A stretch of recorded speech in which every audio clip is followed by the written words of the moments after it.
competent and able to compete in the global world. So ICAD Lembang seriously prepares trainers who are experts in this field, including education staff who support it. To support the competence of training participants, Indonesian Center for Agricultural Training Lembang provides many training facilities which are also teaching factories for the training participants.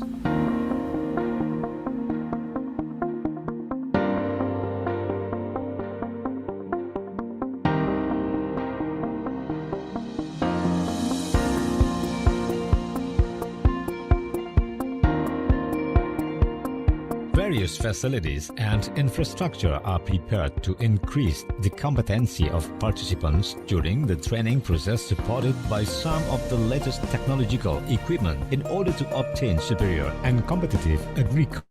As follows: representative classrooms, a comfortable dormitories and guest houses, ballroom which is sufficient size for meetings, field practice with a complete and integrated commodity collection, automatic and modern greenhouses, laboratory in accordance with standards, packing house equipped with cold storage, integrated training system, library with a collection of thousands of books and can be accessed digitally, e-learning, a comfortable place for discussion to build fresh ideas. The achievements that have been carved are one of the proofs that we are serious about realizing our vision and mission. Domestic and foreign cooperation has also been carried out to support the vision and mission of Indonesian Center for Agricultural Training Lembang, and at the same time is a trust given by stakeholders to ICAD Lembang. Belajar di BBPP Lembang itu menyenangkan karena sarana belajarnya lengkap, budaya suaranya oke, sehingga kami, para peserta pelatihan, dapat hal dan teknologi baru terkait perkembangan pertanian saat ini. Indonesian Center for Agricultural Training Lembang alumni are ready to compete in global competition. That's the right phrase to describe how ICAD Lembang commitment, making alumni a valuable asset for the advancement of Indonesian agriculture, challenging the future to realize the victorious agriculture in the future, together with the ICAD Lembang, preparing Indonesian agriculture to ensure world competition.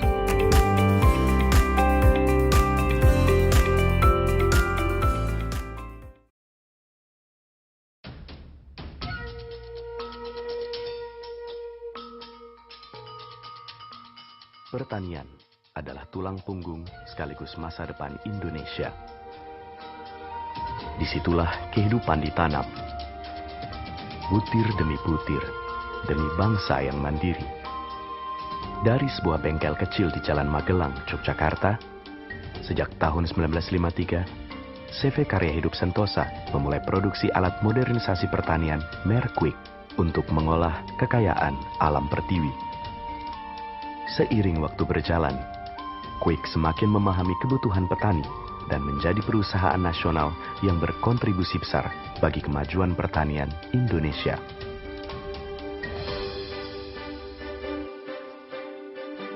Kini, Quick semakin kokoh berdiri sebagai industri modern yang padat karya dan teknologi.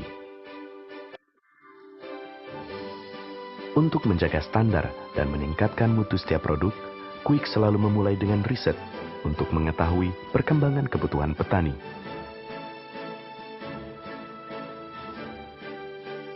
Melakukan pengembangan dengan perhitungan cermat,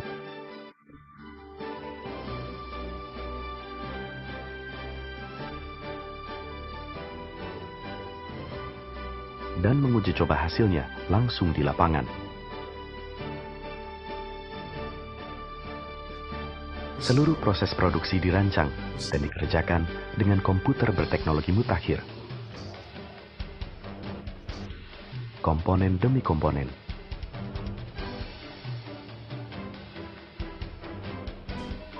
Untuk memastikan setiap bagian kuat dan tahan lama.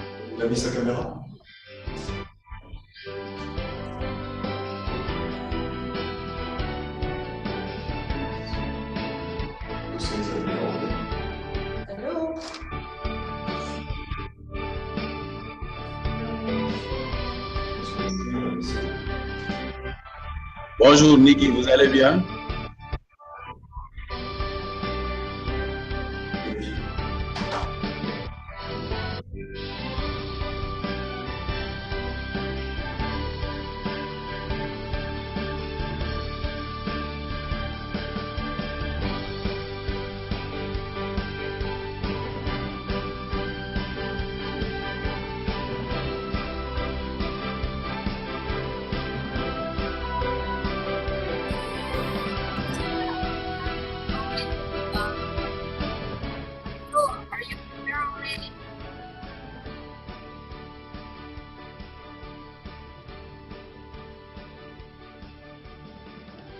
Hasilnya diuji kualitas secara ketat.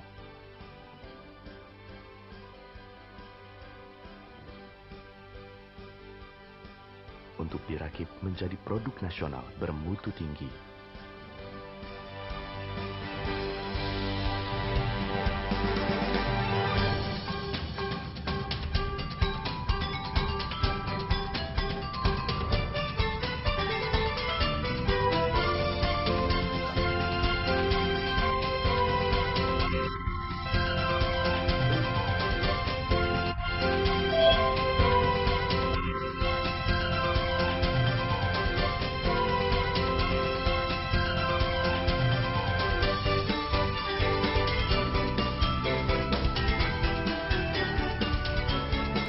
Pertanian Indonesia adalah tumpuan kehidupan bangsa, dan Kuik akan selalu memastikan masa depan yang cerah.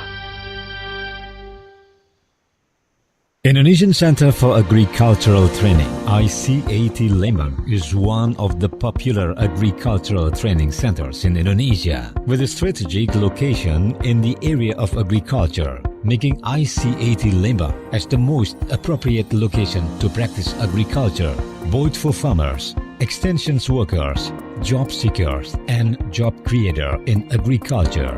ICAT Lembang was established in 1962 under the name of the Agricultural Training Center and currently namely as Indonesian Center for Agricultural Training.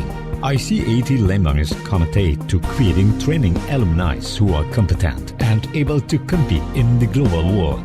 So ICAT Lembang seriously prepares trainers who are experts in this field, including education staff who support it. To support the competence of training participants, Indonesian Center for Agricultural Training Lembang provides many training facilities which are also teaching factories for the training participants.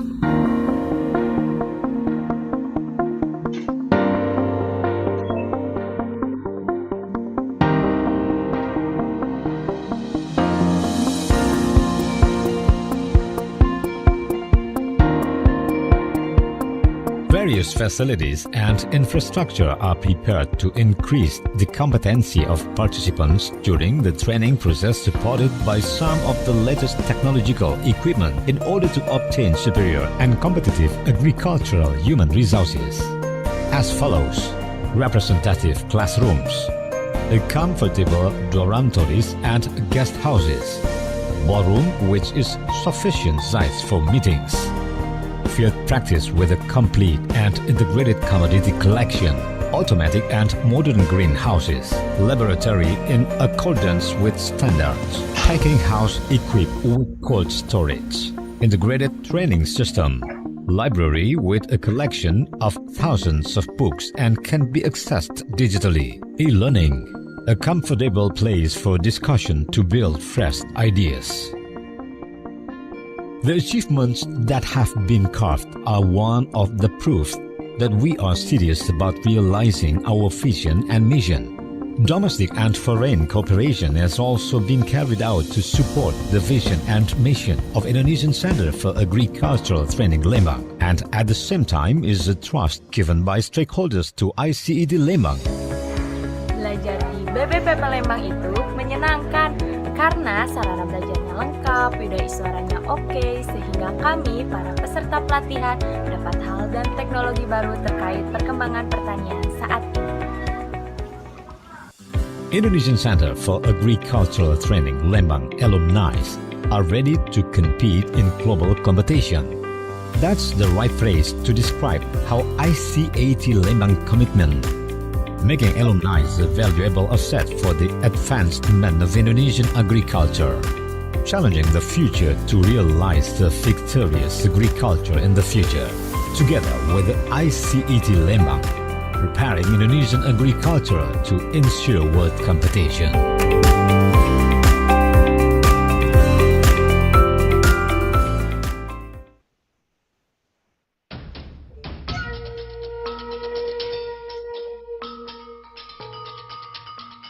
Pertanian adalah tulang punggung sekaligus masa depan Indonesia. Disitulah kehidupan ditanam, butir demi butir, demi bangsa yang mandiri. Dari sebuah bengkel kecil di Jalan Magelang, Yogyakarta, sejak tahun 1953, CV Karya Hidup Sentosa memulai produksi alat modernisasi pertanian merek Quick untuk mengolah kekayaan alam pertiwi. Seiring waktu berjalan, Quick semakin memahami kebutuhan petani dan menjadi perusahaan nasional yang berkontribusi besar bagi kemajuan pertanian Indonesia.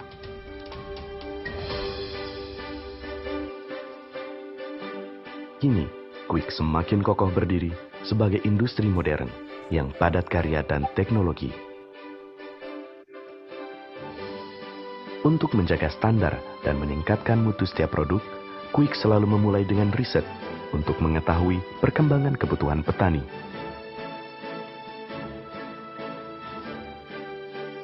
Melakukan pengembangan dengan perhitungan cermat,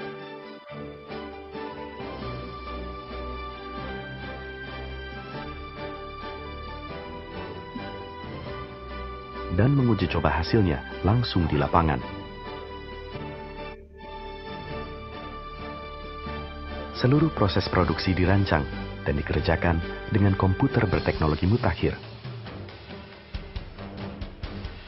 Komponen demi komponen.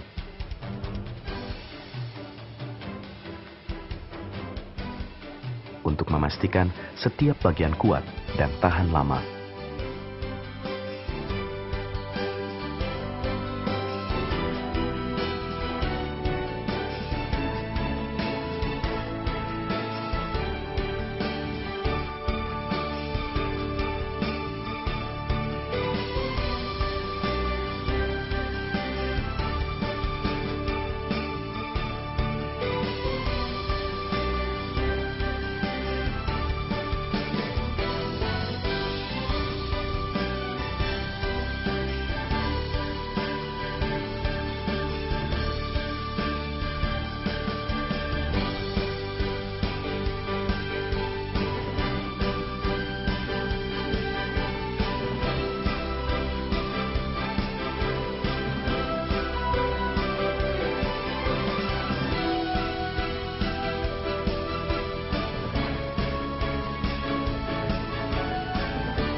Hasilnya diuji kualitas secara ketat.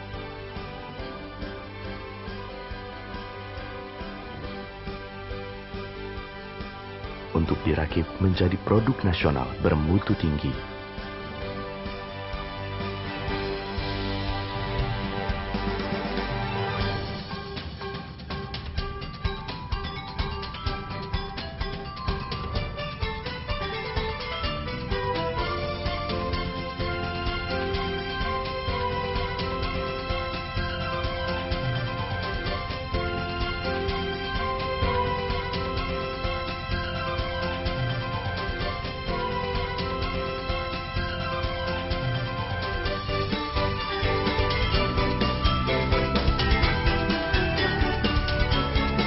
Pertanian Indonesia adalah tumpuan kehidupan bangsa, dan Quick akan selalu memastikan masa depan yang cerah. Indonesian Center for Agricultural Training, ICAT Lembang, is one of the popular agricultural training centers in Indonesia, with a strategic location in the area of agriculture, making ICAT Lembang as the most appropriate location to practice agriculture, both for farmers, extensions workers, job seekers, and job creator in agriculture. ICAT Lembang was established in 1962 under the name of the Agricultural Training Center and currently namely as Indonesian Center for Agricultural Training. ICAT Lembang is committed to creating training alumni who are competent and able to compete in the global world. So ICAT Lembang seriously prepares trainers who are experts in this field, including education staff who support it. To support the competence of training participants, Indonesian Center for Agricultural Training Lembang provides many training facilities which are also teaching factories for the training participants.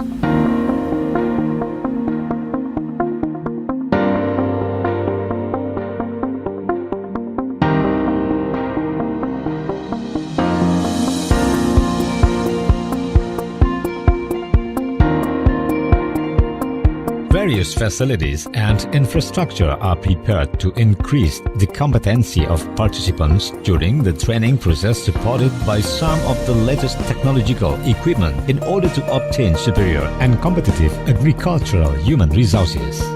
As follows: representative classrooms, comfortable dormitories and guest houses, ballroom which is sufficient size for meetings, field practice with a complete and integrated commodity collection, automatic and modern greenhouses, laboratory in accordance with standards, packing house equipped with cold storage, integrated training system, library with a collection of thousands of books and can be accessed digitally, e-learning, a comfortable place for discussion to build fresh ideas. The achievements that have been carved are one of the proofs that we are serious about realizing our vision and mission. Domestic and foreign cooperation has also been carried out to support the vision and mission of Indonesian Center for Agricultural Training Lembang, and at the same time is a trust given by stakeholders to ICAT Lembang. Belajar di BBP Lembang itu menyenangkan karena sarana belajarnya lengkap, budaya suaranya oke, sehingga kami, para peserta pelatihan, dapat hal dan teknologi baru terkait perkembangan pertanian saat ini. Indonesian Center for Agricultural Training Lembang alumni are ready to compete in global competition. That's the right phrase to describe how ICAT Lembang commitment, making alumni a valuable asset for the advancement of Indonesian agriculture, challenging the future to realize the victorious agriculture in the future, together with the ICAT Lembang, preparing Indonesian agriculture to ensure world competition.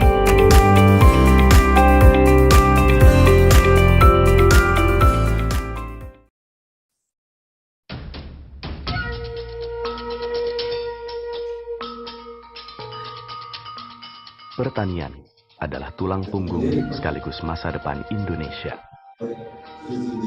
Disitulah kehidupan ditanam, butir demi butir, demi bangsa yang mandiri. Dari sebuah bengkel kecil di Jalan Magelang, Yogyakarta, sejak tahun 1953, CV Karya Hidup Sentosa memulai produksi alat modernisasi pertanian merek Quick untuk mengolah kekayaan alam pertiwi. Seiring waktu berjalan, Quick semakin memahami kebutuhan petani dan menjadi perusahaan nasional yang berkontribusi besar bagi kemajuan pertanian Indonesia.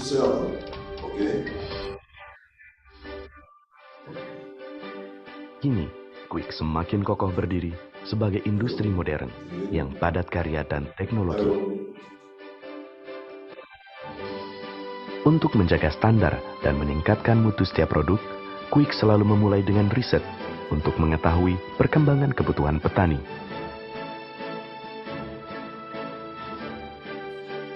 Melakukan pengembangan dengan perhitungan cermat,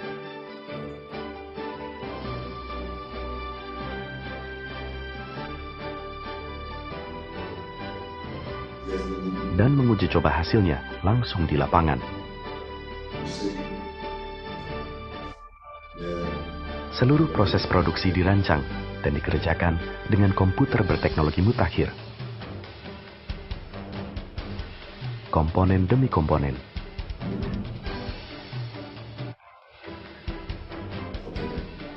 untuk memastikan setiap bagian kuat dan tahan lama.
Hasilnya diuji kualitas secara ketat.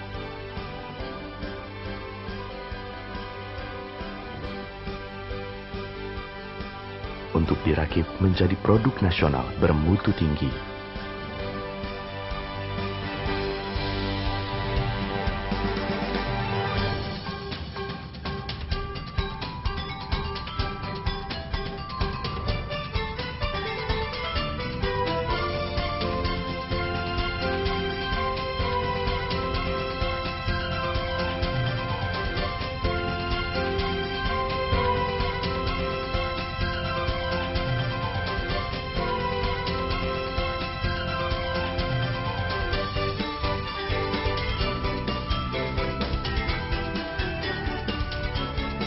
Pertanian Indonesia adalah tumpuan kehidupan bangsa, dan Kwik akan selalu memastikan masa depan yang cerah.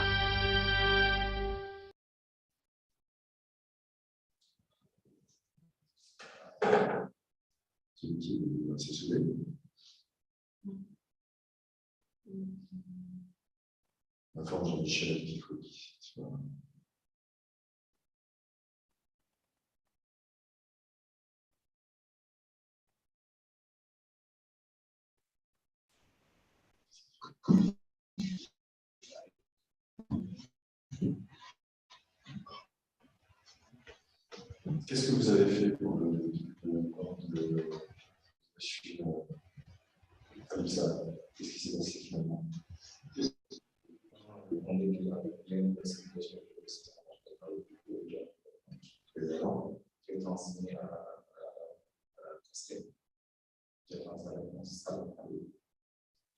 Vous n'avez pas voyagé au désert?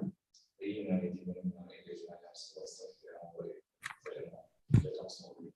la proposition que j'avais faite de l'explorer. Good morning, Excellencies, ladies and gentlemen. First, we are about to start our meeting in 6 minutes, but right now I would like to inform you that this meeting will be using an interpreter service from English to Wolof language.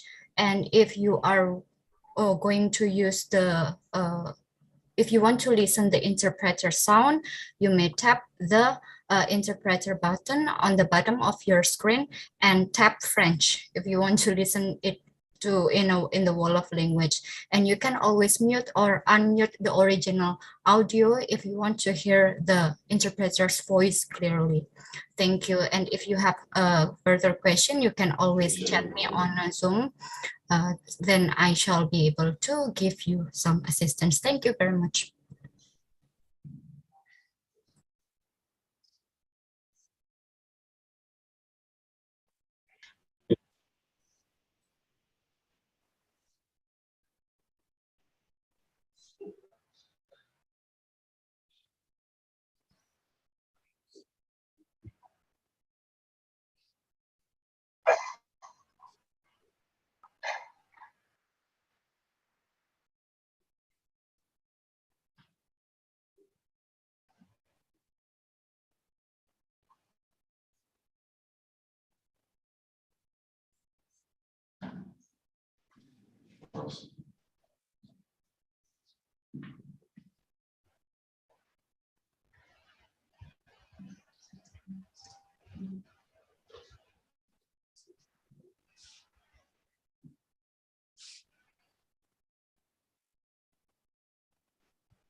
Tu veux fermer la fenêtre de conversation?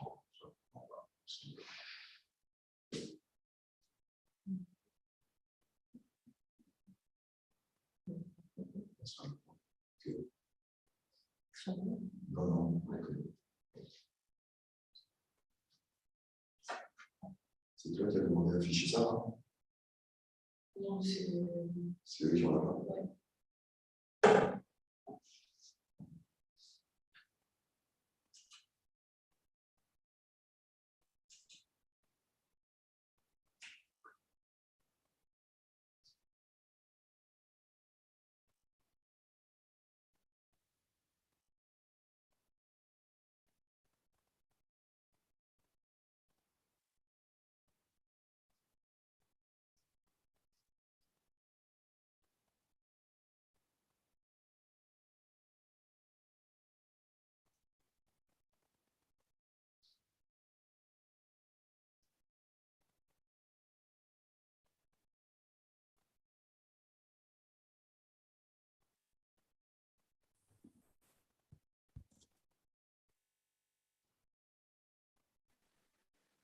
Ladies and gentlemen, our program will start shortly. I kindly request you to mute your microphone. Thank you for your kind attention.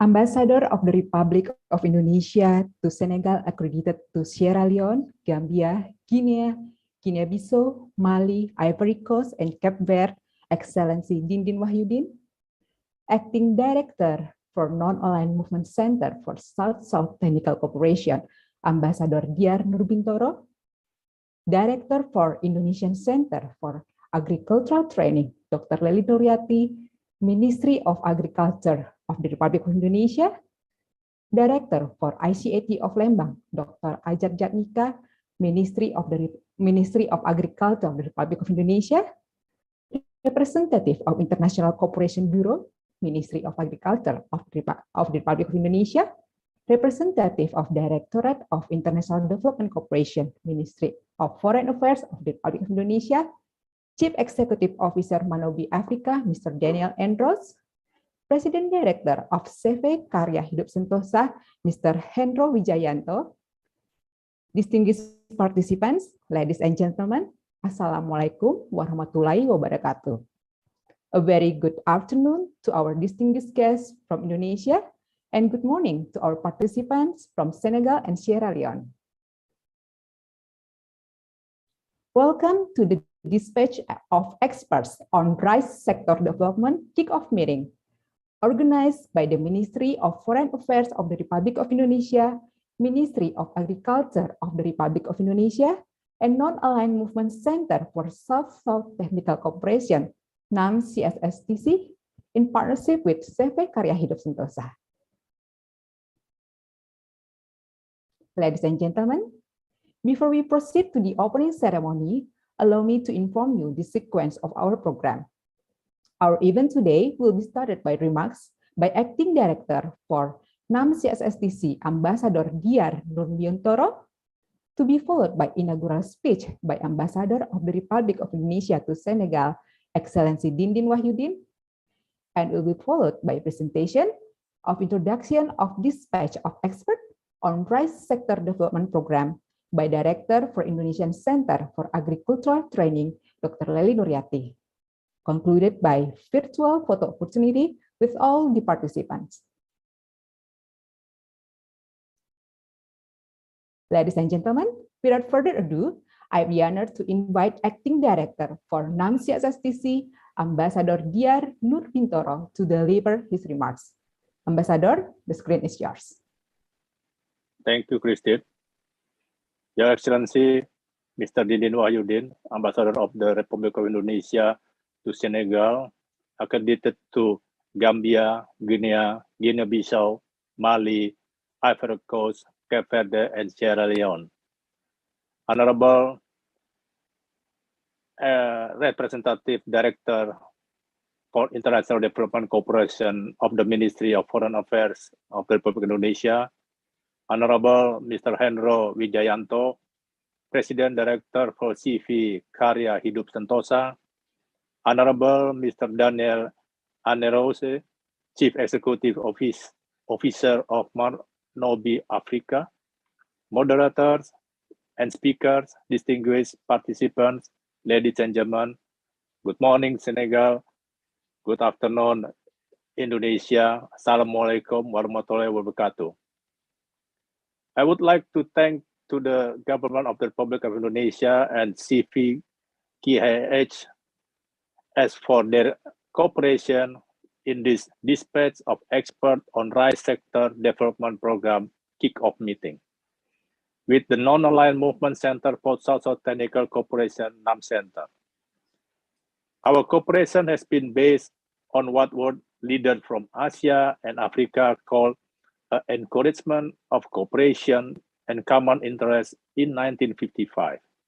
The strong mutual solidarity between the NAM Center, the Indonesian government, and CVKHS to encourage cooperation, particularly technical cooperation between Indonesia and Africa, has been well demonstrated over the last 2 years. This spirit was most recently seen following the signing of a memorandum of understanding between CVKHS and Manobi Africa, which serves as the foundation for deeper collaboration between the two institutions in agricultural mechanization. The NAM Center virtually attended the signing ceremony on March 11, 2022, as a symbol of solidarity, which strengthened business-to-business relationship between the Indonesian and Senegalese private sector.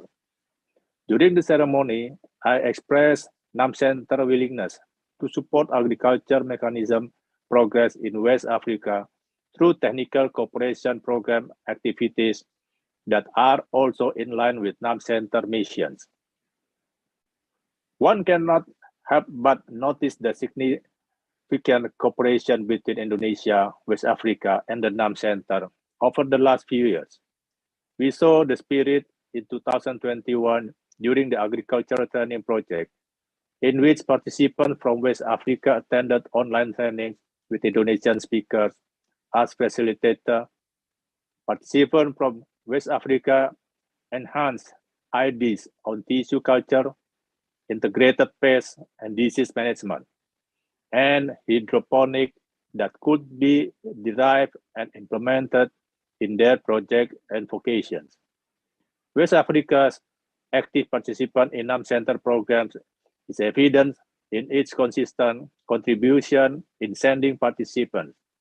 We have seen a lot of enthusiasm from the people of West Africa when it comes to the action plan they create for our activities, which range from a commitment to put the knowledge they gain into practice to making agricultural activities more environmentally sustainable. NAM leaders recognize West African commitment to supporting NAM Center activities, as we regularly reported its participants to the NAM Coordinating Bureau in New York to be presented in front of delegates from 120 NAM member countries. The dispatch of experts on rice sector development program is an excellent opportunity to investigate ways to strengthen the ties between Indonesia, West Africa, and the NAM Center by improving, strengthening, and modernizing West African agriculture output base in order to achieve rice security. In this regard, we await the outcome of the expert dispatch in St. Louis in May 2022, where Indonesian extension officer and West African farmers will discuss the expansions of agricultural economic and agricultural education. The continued strengthening of the Indonesia-West African partnership contributes to developing countries' strengthen national capacities on collective self-reliance. It is the core vision of NAM Center.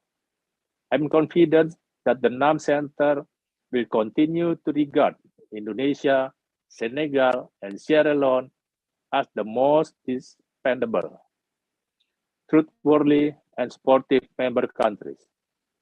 I'm confident that the NAM Center, Indonesia, and West Africa will continue to fortify and revitalize their time-tested and enduring partnership. We are all hoping for a successful kick-off meeting to better plan the dispatch of experts on rice sector development program. I thank you, Christine. Thank you, Ambassador. And now we have the honor to invite Ambassador of the Republic of Indonesia to Senegal, Excellency Dindin Wahyudin, to deliver his opening speech. Ambassador, the time is yours.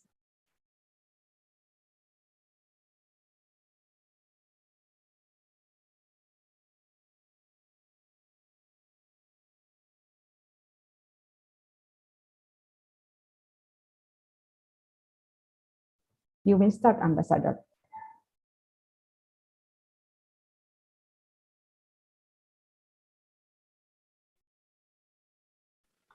They still mute? Okay.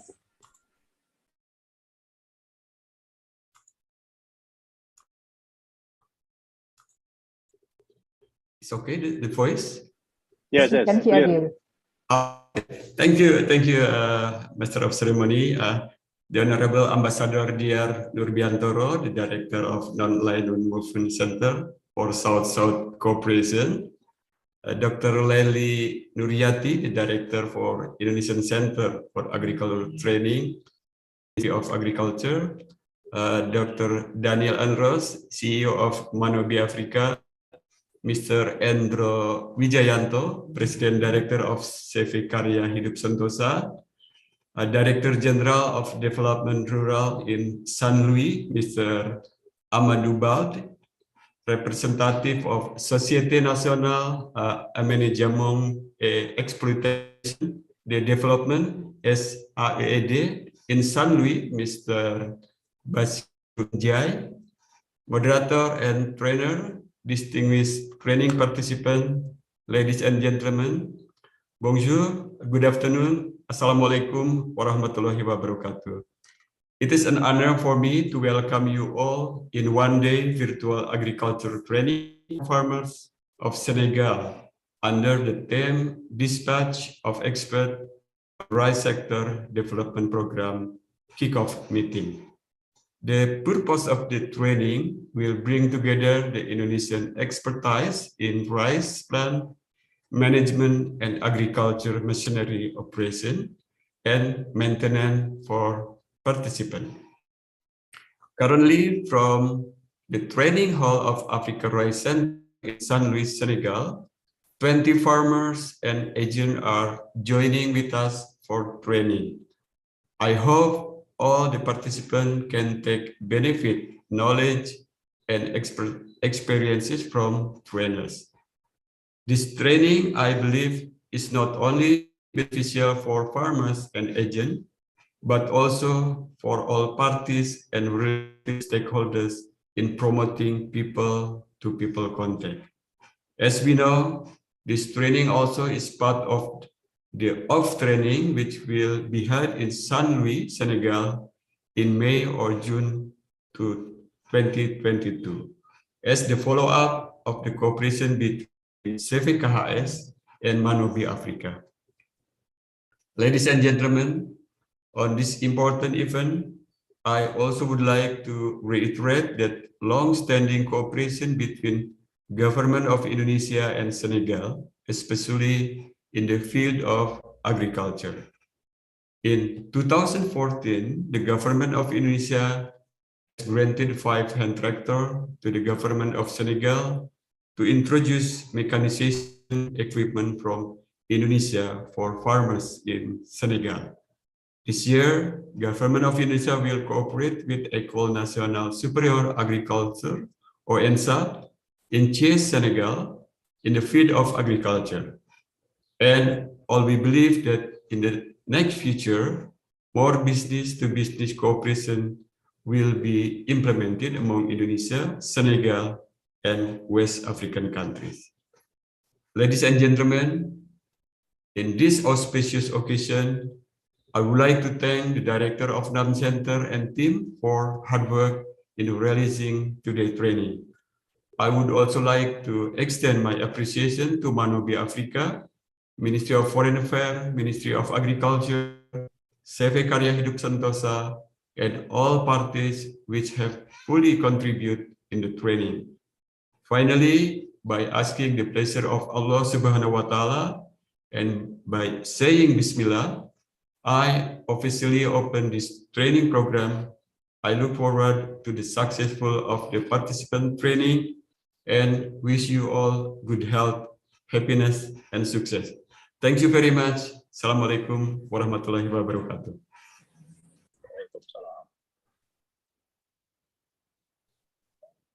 Thank you, Ambassador. Now, allow me to invite Director for Indonesian Center for Agricultural Training, Dr. Lely Nuriati, to deliver her presentation on introduction of mission statement, aims, and experts in the dispatch of experts on rice sector development program. Dr. Lely Nuriati, the screen is yours. Thank you, Christine. Good morning in Dakar. Good afternoon in Indonesia. Almost good evening, yeah, in Indonesia, in Jakarta. Dear Honorable Ambassador Dindin Wahyudin, Honorable Acting Director NAM Center, Ambassador Diar Nurbiantoro, Honorable Bapak Rifki Fikriansa, Honorable Bapak Roni Muharram, Honorable Dr. Ajat Jatnika, Honorable all team from Senegal, especially from Manobi Africa, and all participants, distinguished guests, ladies and gentlemen.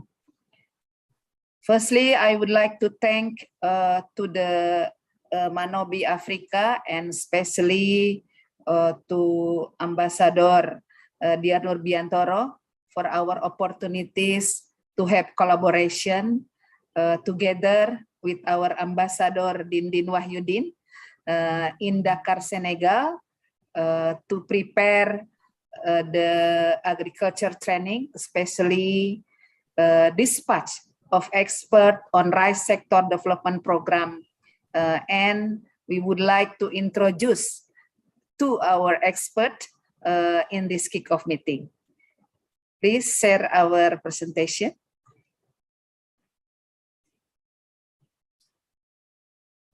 Next.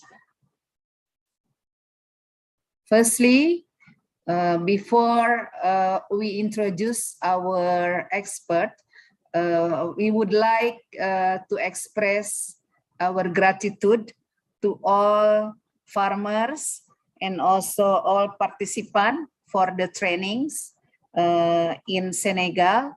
And we would like also to introduce Indonesia in roughly to all of you. Now, what is the agricultural development goals in Indonesia? Of course, we have to ensure food for all our people, around 267 million people in Indonesia. So you can imagine how big Indonesia, yeah? And rice is our staple food. Second, the agricultural development goal is to improve the farmer welfare. And also, we are trying to promote our commodities export. Next.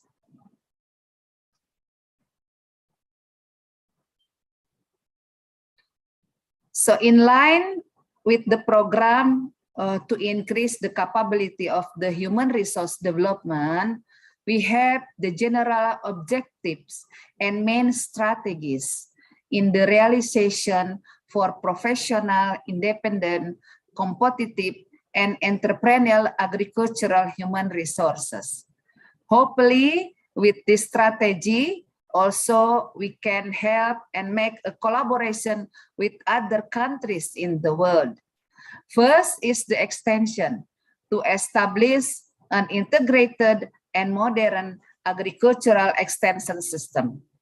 Second, in the training, we are strengthening the agricultural vocational training system based on competency and competitiveness. For education, we are trying to strengthen the competitive agricultural vocational education and also to reinforcing bureaucratic reform. Next. So this is the action program for our institution in the developing of the human resource development for agricultural development. First is the movement of the Agricultural Development Strategic Command. We call it Kostratani. So this program action is conducted in the sub-district in all provinces in Indonesia. Second is the extension, education, and vocational training support the growth of millennial agricultural enterprises. So I see from this video, we can see that all farmers are millennials, right? So this is very in line also with our program action to grow the millennial farmers. Third is the extension, education, and vocational training support the main program of the ministry. Next.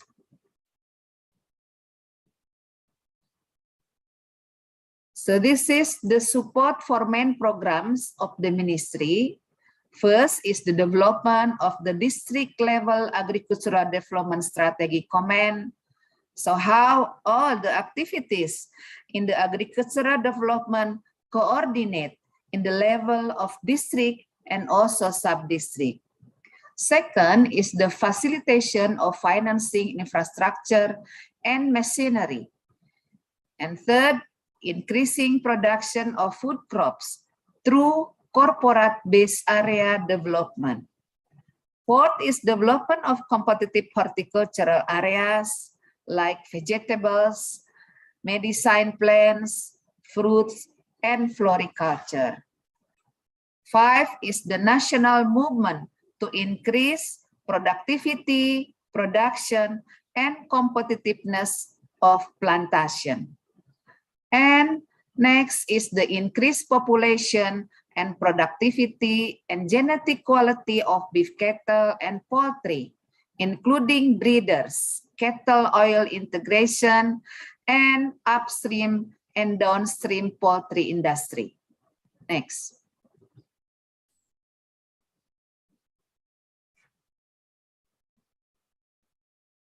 The other programs in the ministry that we have to be supported by us is the accelerating the utilization of technological innovation and propagation, production of seeds from research and development department.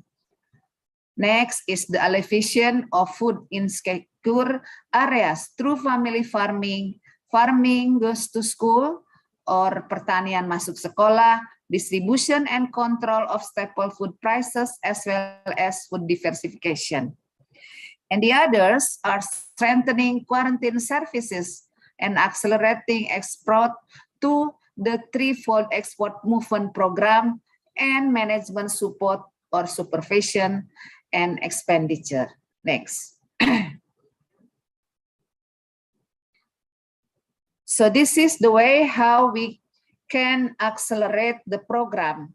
First is the competencies enhancement for apparaturs and non-apparaturs through vocational and functional management and entrepreneurship training.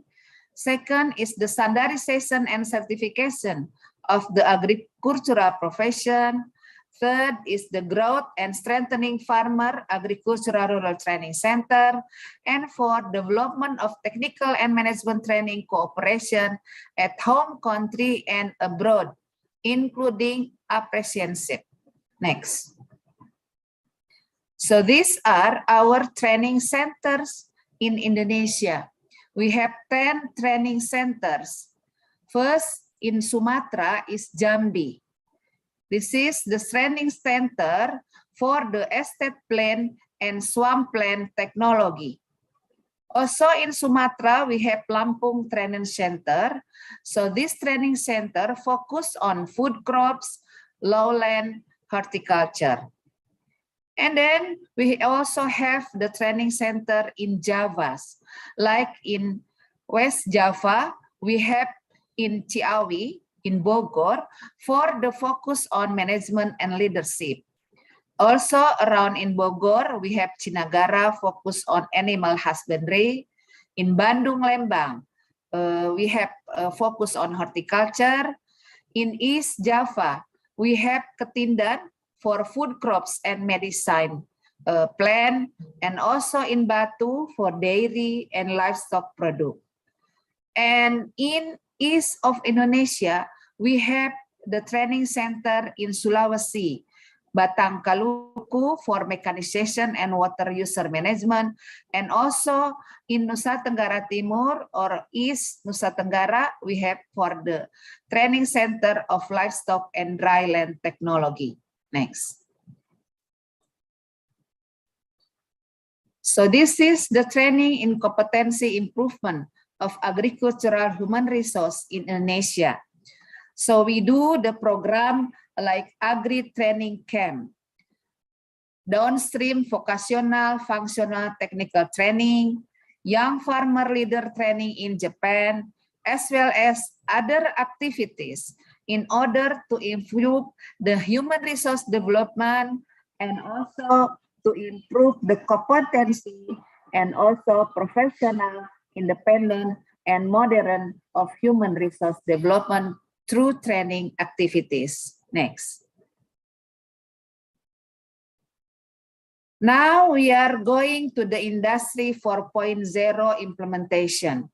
Therefore, we are doing the IT-based training development, especially now in the situation of the COVID-19, direct face-to-face for the training now becoming very limited. Therefore, we are doing online system. Then we do since the 2020 for the very massive training online. So based on the IT-based training development, so we have the benefit to remove time, space, and also distance barriers. Using the IT training solution during the COVID-19 has been solved. Next. So this is the dispatch expert abroad. The benefit and urgencies. First is the agricultural cooperation is also one of the efforts that can be expected to increase partnership between countries in terms of technique, information, experience, and economy. Therefore, we hope that our collaboration in the dispatch of experts also one of our goals in the dispatch of experts above. The Ministry of Agriculture of Indonesia can contribute positively to the development of emerging countries to reduce dependence on developed countries and chasing the gap between countries as a means showing Indonesian agriculture excellence. Next. So this is our experience in sending experts since 1999 till 2021.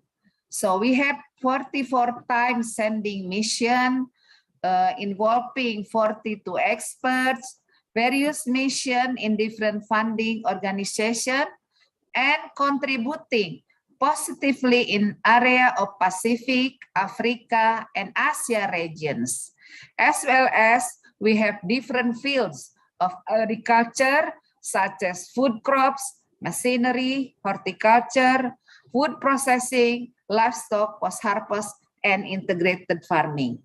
Next.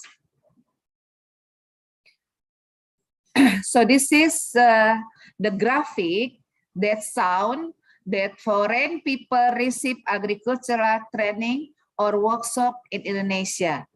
As we can see from here that there are 600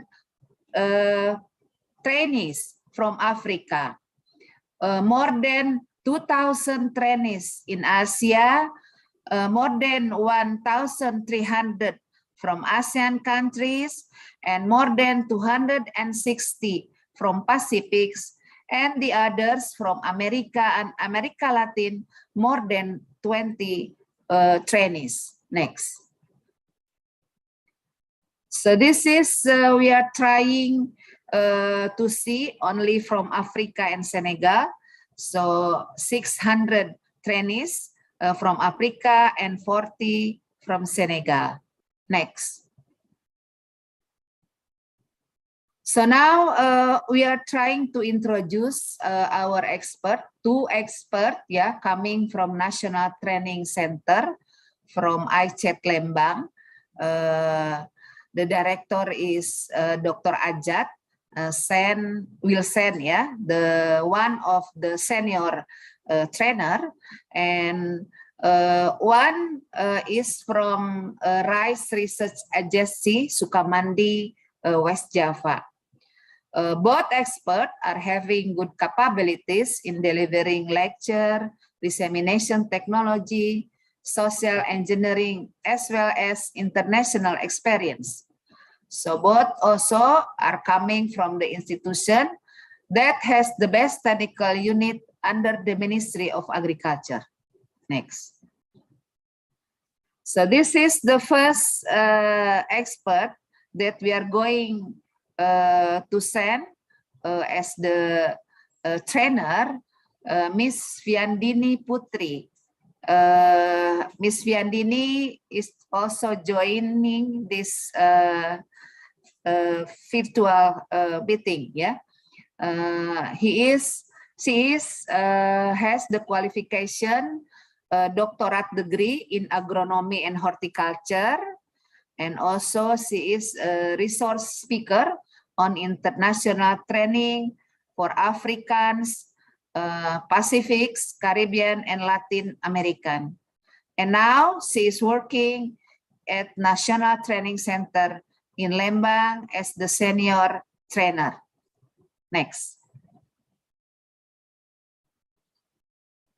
So this is the expert and their organization in ICET Lembang. Yeah, ICET Lembang is doing the tissue culture training, smart farming training, post-harvest and processing of horticultural product training, hydroponic training, vegetable cultivation training, as well as horticulture agribusiness training. Next. In ICET Lembang also has laboratories, yeah, for the trainees. If the trainees coming to ICET Lembang, so it can be join some activities in the laboratories for the tissue culture laboratorium, processing agricultural product laboratory, as well as for the biological agents laboratory. Next. Also in ICET Lembang has packing house and greenhouse. Yeah, so maybe next time from Senegal, the farmer also can join the training in Lembang for learning about the modern greenhouse, as well as in ICET has packing house fulfilled with the procedures of a packing house. Next. So this is the activity for the practical yield for business incubation. The area of ICET Lembang business incubation around 0.5 hectares, planted with various agricultural commodities with conventional and hydroponic technology cultivation. Next. So the second one, our expert will be joined as the trainer in Senegal is Ibu Nafisa. She is also joining this virtual meeting. She is graduated from Chinese Academy of Agricultural Science in China in 2013. Yeah, she is the Indonesian best breeder. So she has the best breeder award in 2021. Yeah, and she is involved in some projects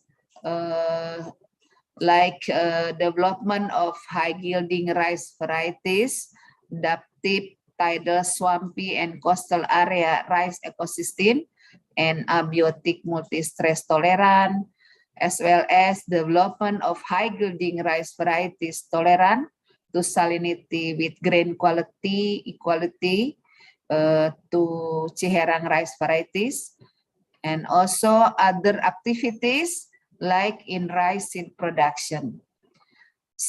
Next. This is the organization or the research centers where she's working, yeah, in Indonesian Center for Rice Research in Sukamandi, West Java, with the large area for the research stations. Yeah, next. So the facilities in the research center, there are experimental station like in Sukamandi and in other areas, also greenhouses, research laboratories, rice milling unit, as well as agro-science technopark. So we are very welcome to invite farmers from Senegal to learn in this research center as well as in our training center. Next. So this is the ICRR target output to produce, yeah, varieties as well as technologies. So all the researchers in this institution have the target for varieties with the high potential yield, very early maturity, multi-resistant to pest and disease, multi-tolerant to abiotic stress, nutrient uptake efficiency, low greenhouse gas emission, premium grain quality, as well as high nutrient content. And also the researchers in the ICRR also have the targets to support high yield of rice with more than 15 tons per hectare in irrigated lowland environment, supports high yield in an unfavorable environment, environmentally friendly pest and disease control, as well as improvement of post-harvest and grain quality. Therefore, we hope our expert will share their knowledge on that. Next. So this is the major popular irrigated rice varieties in Indonesia. Maybe when the two experts from Indonesia coming to Senegal, they can identify whether the appropriate varieties that can grow in Senegal. Yeah, as can be seen from here, since 1960 until 2020, this is the major popular varieties that have been produced by the ICRR. So those varieties can be explained clearly by the researcher. Yeah, next.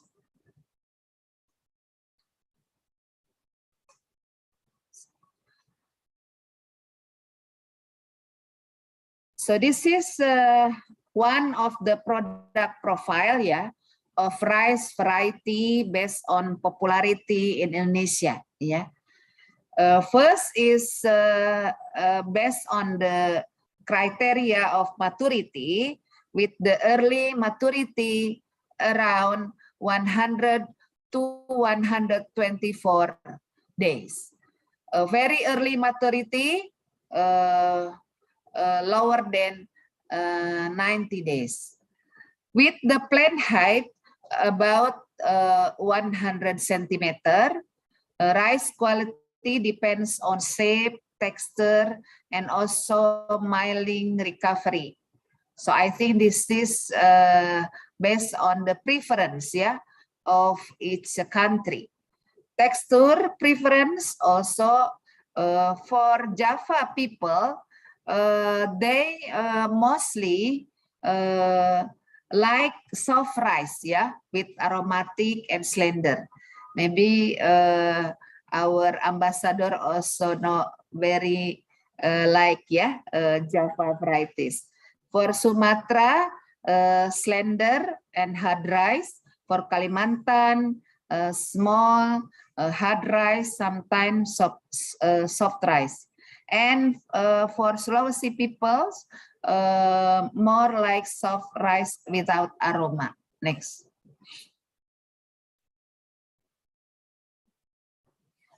So this is the technology, yeah, or best management practices for varied rice agroecosystem.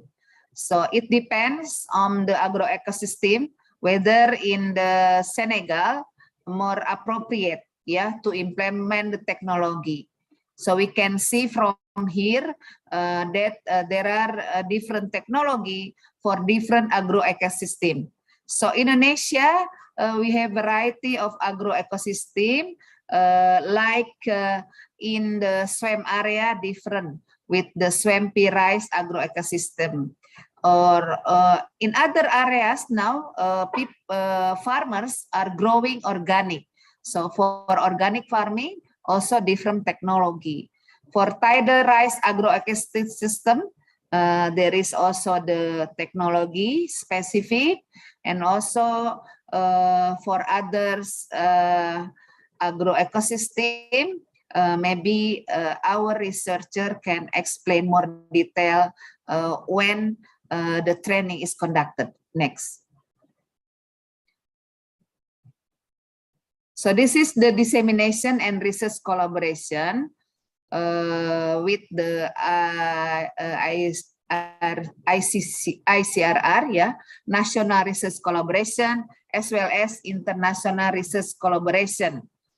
So we can do the collaboration as well, yeah, partners with the private companies, yeah, government research institution, local government office, or provincial and districts level for hybrid rice, like multi-location yield trials, comparison, plot testing, variety release, adaptation tests, and other activities, as well as in the international research collaboration. We have the collaboration on the Harvest Plus project, as well as for the genetic improvement of rice breeding material, selection of dissemination on elite salt tolerant for rice varieties, as well as with the IRI collaboration, like for multi-location hybrid and others. Next. So the question is, which rice technology is suitable for Senegal? Yeah, what condition and constraint needed to be discussed? Yeah, based on what we have, then our experts both can answer all these questions together after have the data and information and detail identification about the appropriate varieties or other technology that can be used in the Senegal, as well as the what is the goal of the farmers in the Senegal for using the technology to increase the yield with using the high yielding rice varieties, and also using best management practices for certain target in the rice agro ecosystem. So those are what we can explain as the introducing for our expert. Hopefully we can discuss more detail, and also we are very welcome for the collaboration to improve the quality of the agricultural human resource development in the world. Thank you. Assalamualaikum warahmatullahi wabarakatuh. Dengan menetapkan apa yang kita agendakan. Thank you, Bu Lely, for the comprehensive presentation. Excellencies, distinguished participants, ladies and gentlemen, before we wrap up our opening ceremony, allow me to kindly invite all for a virtual photo opportunity. I kindly request all participants and actually our distinguished guests to turn on your video. And I would like to ask kind assistance of colleagues from NAM Center to lead this photo op. Thank you very much, Mrs. Christine. So everyone, just like what Mrs. Christine said earlier, please turn on your camera. There are supposed 2 pages right now. We are still waiting everybody to turn on their camera before I start to count from 3 to 1. Maybe for Mr. Rifki, Mrs. Yanisa, Mr. Rendra, and Mr. Edi, you can please turn on your camera.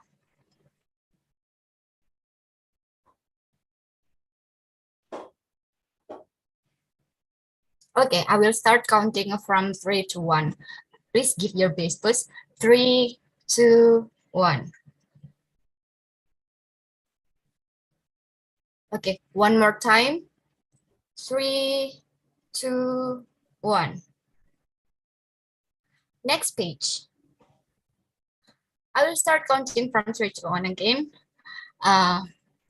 Maybe for Mr. Cahyono, Mr. Anif, and Mr. Hendro, Mr. Romansha, could you please turn on your camera? We are going to have a virtual group photo opportunity.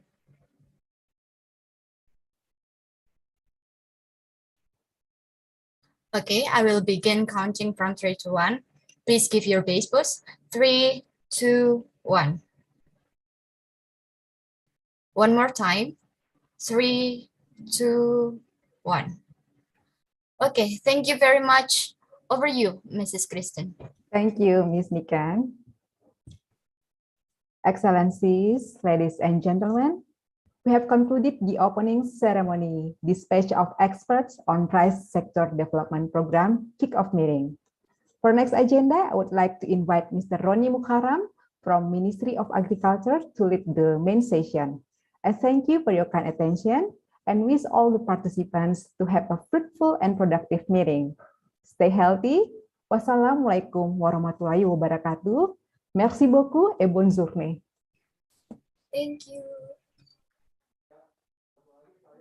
Okay. Thank you, Mr. Christine, as our MC for the opening ceremony. Assalamualaikum warahmatullahi wabarakatuh. Good morning and good afternoon to all participants and speakers. I will briefly introduce myself. My name is Roni from the International Cooperation Bureau, the Ministry of Agriculture, Indonesia, as your moderator for this session. I would like also to introduce our speaker for today, as has been mentioned before by Dr. Lely. The first speaker will be Mr. Ramadan Putra from Karya Hidup Sentosa Company, the producer of agricultural machinery. The second will be our Dr. Kiandini Putri. She is a trainer from Indonesia Center for Agricultural Training in Lembang. Each presenter will have 30 minutes time to deliver the presentation. Now I will welcome our speaker to deliver the presentation. The first one is Mr. Ramadan. The screen is yours, Mr. Ramadan. Okay, thank you, Mr. Roni Moharam. Assalamualaikum warahmatullahi wabarakatuh. Good afternoon, ladies and gentlemen in Indonesia, and good morning, ladies and gentlemen in Dakar, Senegal. I'm glad to see you all. And first of all, I ask permission to introduce myself. My name is Ramadan Widya Putra. Can call me Rama. I'm from CV Karya Hidup Santosa company, as known as Quick Tractor. On this occasion, I will be introducing the product knowledge or product information and operating procedures for the Quick Combine Harvester KH11 BDE type with the video. So please enjoy this video.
Mas Ramadan masih.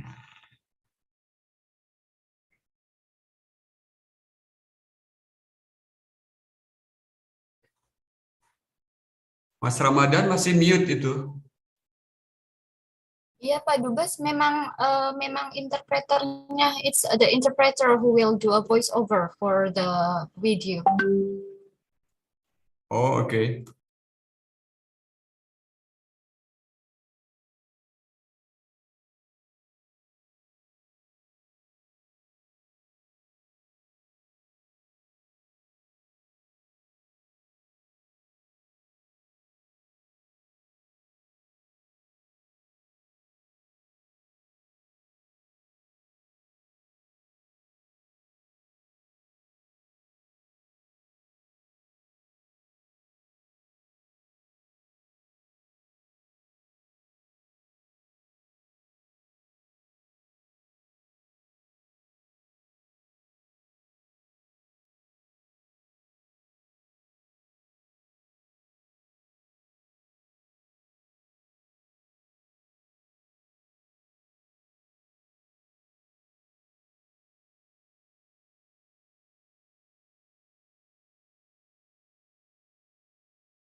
Well, that's a video about combine harvester KH11. To quickly summarize, I would like you to remember these main points. First, the working process of combine harvester is rice plants, and then combing and cutting process, and then pressing process, then cleaning process, storing process, and then filling the grain in the sack. Second, for operational, before starting the engine, there is a mandatory checkup procedure like engine oil, cooling water, fuel volume, air cleaner, radiator screen, and hydraulic oil. After the engine starts, check the engine oil pressure indicator. If it is blue, then the oil circulation pressure is normal and the engine is safe to use. However, if it is red, then the oil circulation pressure is not normal. You have to immediately stop the engine. And the next one is make sure the height of rice plant that can be cut by the harvester is about 40 centimeters.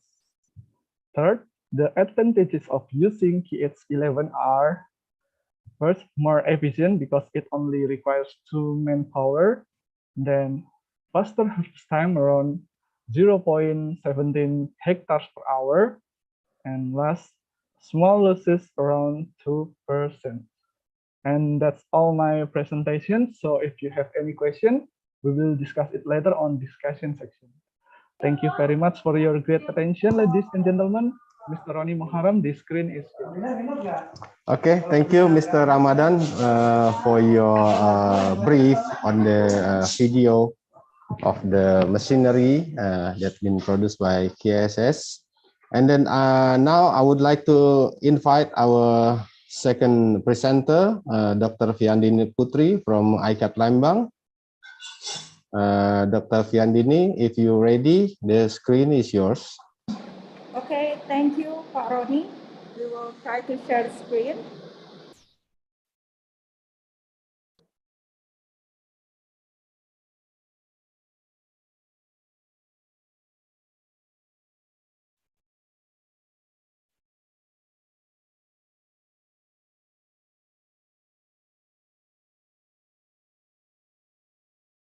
Okay, thank you.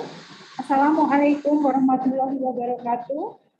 Good morning to our friends in Senegal and good afternoon to our friends in Indonesia.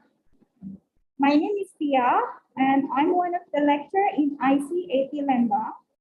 And at this session, I will share to you the teaser or brief information about the rice plant management training content that I will convey with Dr. Nafisa in the training implementation.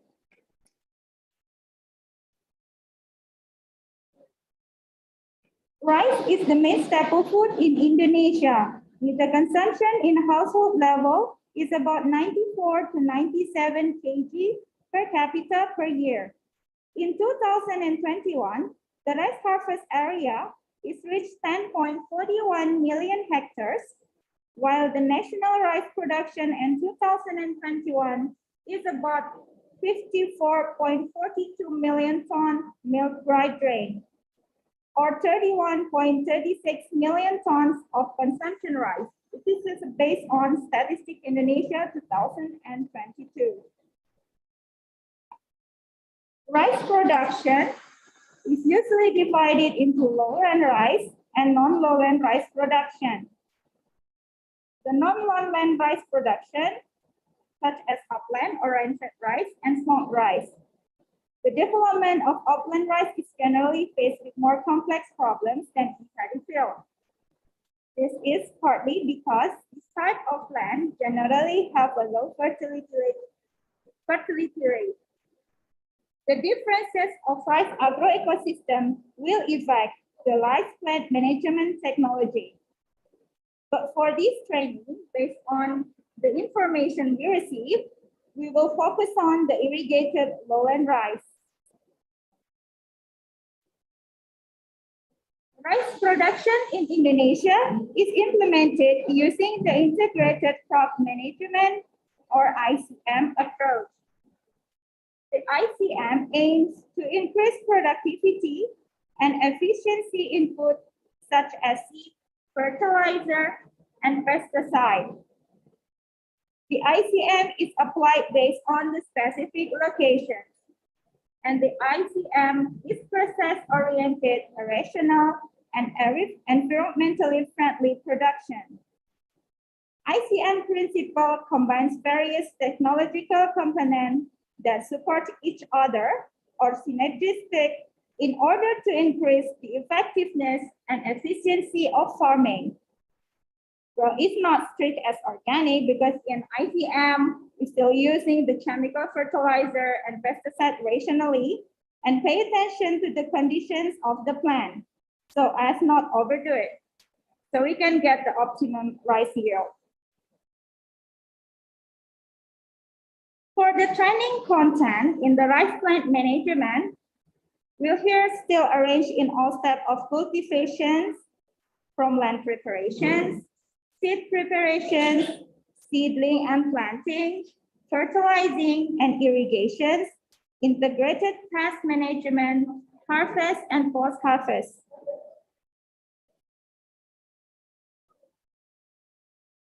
Okay, the first one is land preparation.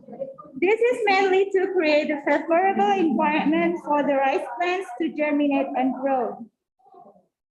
Soil tillage can be done in complete tillage with 2 times plowing and 1 time harrowing, or minimal or even no tillage at all. The selections of the method to be carried out is adjusted with the needs and the conditions. 2 weeks before tillage, we can spread the organic compound evenly over the paddy field. The organic substance used can be in the form of compost. This is why in many training related to cultivations, we have a practical session in making the compost. This is also a good way to utilize the crop waste and use it to improve the soil quality. Okay, one of the crucial components in rice plant management is the rice variety. Indonesian Center for Rice Research, or ICRR, has released so many varieties that farmers can choose based on their preference and the specific situations in their rice field, just like has been explained by Dr. Lely previously. Every variety have their own superiority. For example, in Pari 33, which resistant to brown plant hopper or BPH, while in Pari 32, resistant to bacterial leaf blight. Okay, seed once again is a crucial component. The use of high quality and certified seed is highly recommended because high quality seed will produce healthy seed with a lot of roots. Good seed will result uniform in germinations and growth. And when it planted or transplanted, the good seed can grow faster and tall. And good quality seed will help get a high yield. To guarantee the quality of rice seed in Indonesia, we have 4 classes of seed. The first one is a breeder seed with a yellow label. These breeder seeds are produced by and under the supervision of the plant breeder concerned on his agency. And this seed is a source of propagation of foundation seed. The next is foundation seed. It is the first descendant of the breeder seed. And the next one is the stock seed. Stock seeds are descendants of foundation seed that are produced and maintained in a such way that the identity and level of purity of the specified variety can be maintained and meet the quality standard set and must be certified by principal seeds by the Seed Supervision and Certification Center. The next one is extension seed. Extension seed are descendants of the stock seed. This extension seed is one that used by the farmer for the rice consumption to grow the rice in the field. Before we plant the seed, we need to do the seed selection. One of the common way for rice seed selection is flotations method using salt solution. We can remove the floating rice, which means the bad quality seeds, and keep the zinc one or the good seed. After that, we can soak the seed for 24 hours in a clean water, incubate the seed for 30 to 36 hours by placing in a sack filled to half its capacity. And don't forget, we can always do the seed treatment to minimize the pathogen that might infect the seed. Okay, this is an example in how we do the seed selections using the salt or sodium solution. We can remove the floating empty seed and keep the good seed. Okay, the next one is nursery. To produce seedling, there are several options to prepare the rice seedling, such as using tray, dry nursery, and wet nursery. But it really depends on the farmer reference and the technology that you want to adapt. But in here, the most common is the wet nursery. Nursery bed is around 4 to 5% from all planting area. It should be flat, easy for watering and drain.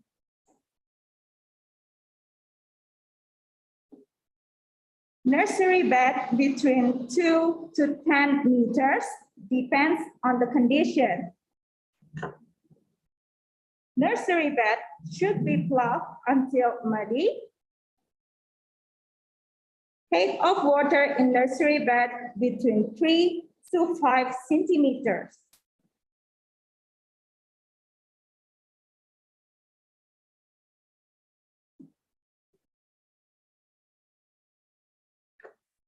Okay, in transplanting, we need to decide the transplanting spacing. Some farmers use transplanting spacing of 25 to 25 centimeters, 30 to 30 centimeters, even 35 to 35 centimeters for the tile system.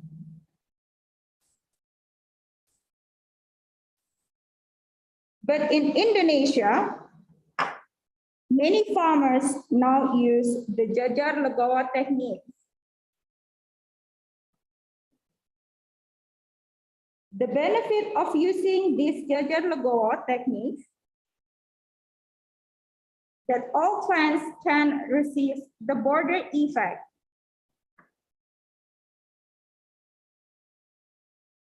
Plant populations increase by 30%. Fertilizer is effective and on target.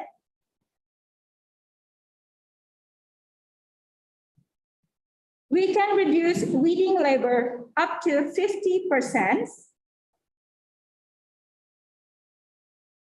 Pest and disease control is easier to do than the usual planting method. And the last one, it is suitable for harvester machinery because we can provide a path for the machine to work on the field without stepping on the rice plant.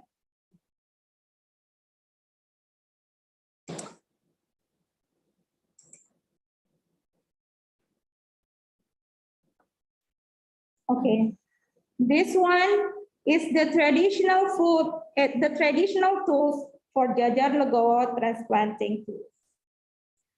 And on the right side is how the farmer transplant the rice. They can do it in step forward, backward, or even sideways. And this mainly based on the farmer habits.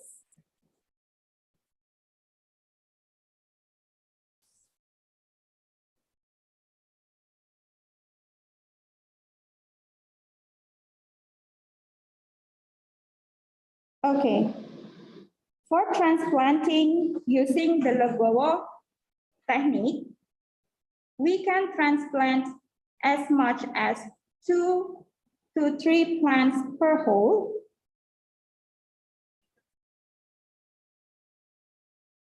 With a planting depth 3 to 4 centimeter.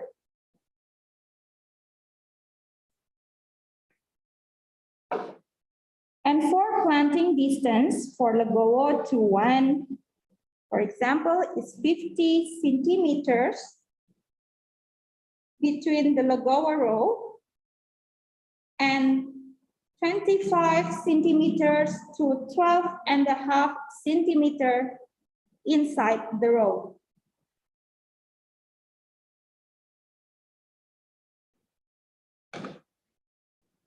For fertilizing, the dose of fertilizing is mainly based on the soil fertility. We can use the leaf color chart to determine the nitrogen fertilizer, or using the paddy soil test kit to determine the P and K fertilizer.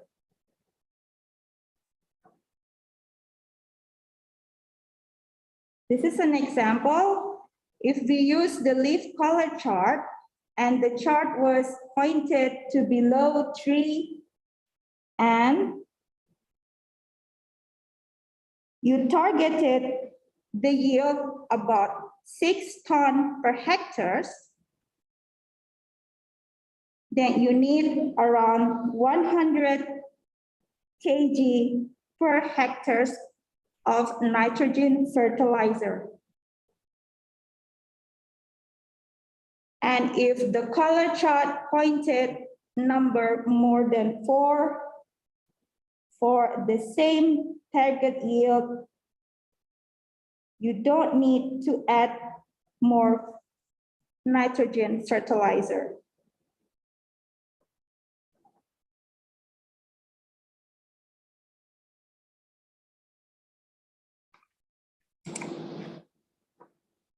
The next one is the intermittent irrigations. Instead of flooding the field continuously, we can do the intermittent irrigations. For example, we can do the irrigations every 3 days, and it lasts until maximum tiller phase. The rice fields are flooded continuously from the panicle formation phase to seed filling.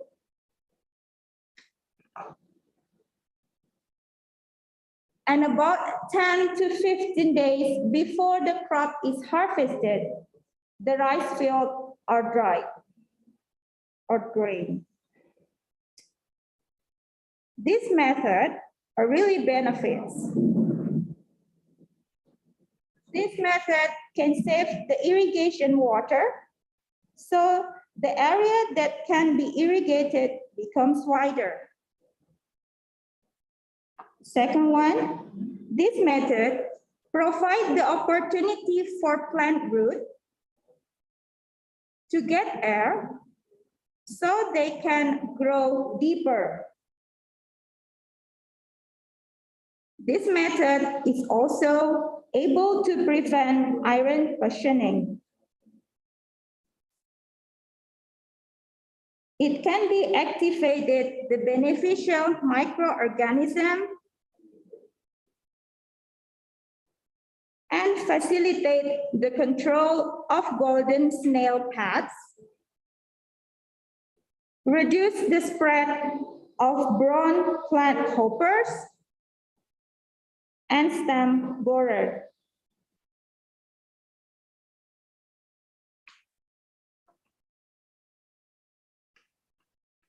For integrated pest management, or IPM, this method consists of varieties rotations, crop pattern, rice, maize rice, or rice, rice, and grape. This is just an example of the crops pattern.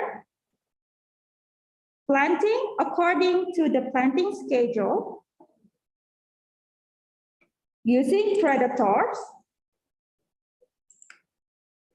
Using trap. such as light trap and sex pheromone. And we also need to apply a balanced fertilizer on the rice field.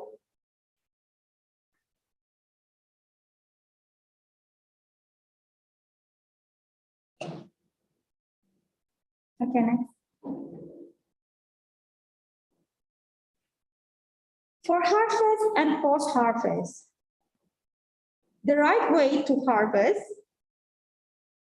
first one, we need to pay attention to the age of the plant. And it may be different between varieties.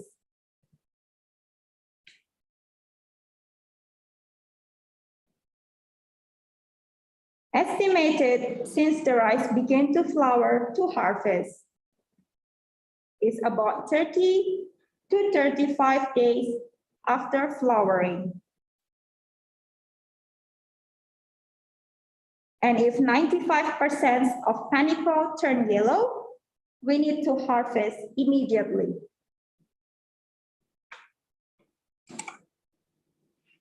So this is one of the examples of rice post-harvest flow chart. From the farmers, we do the rice cultivations, harvest the yield, harvest the dry grain. When we do the harvesting, we need the technology, tools, and machinery. After we get the dry grain, we need to do the drying. And of course, it needs to do with a good technology, tools, and machinery. From here, we will get the milled dry grain, and maybe some of the seed, we can take it and use it as a seedling for the next season. The milled dry grain, we can enter to the rice mill, and the milled rice, we can transport to the market and bought by the consumers. And there is a people for the consumer. We can make a rice or porridge, cake, and etc. Well, for the industry, we can get flour, rice vermicelli, and etc.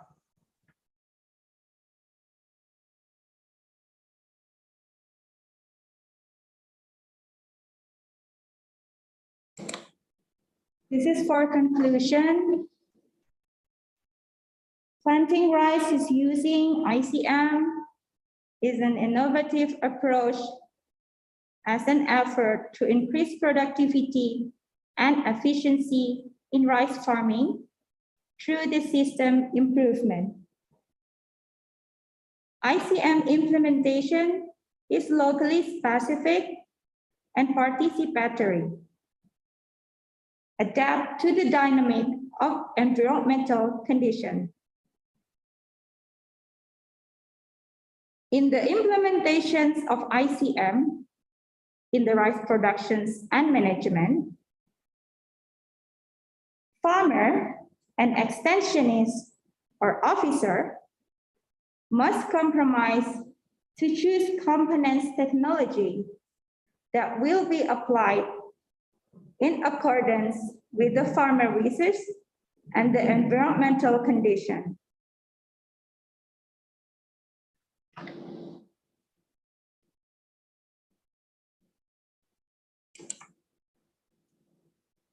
For the training methodology,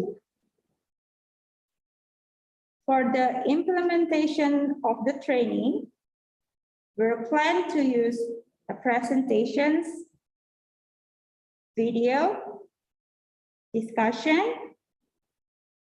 demonstrations, simulations, and practice session if it's possible.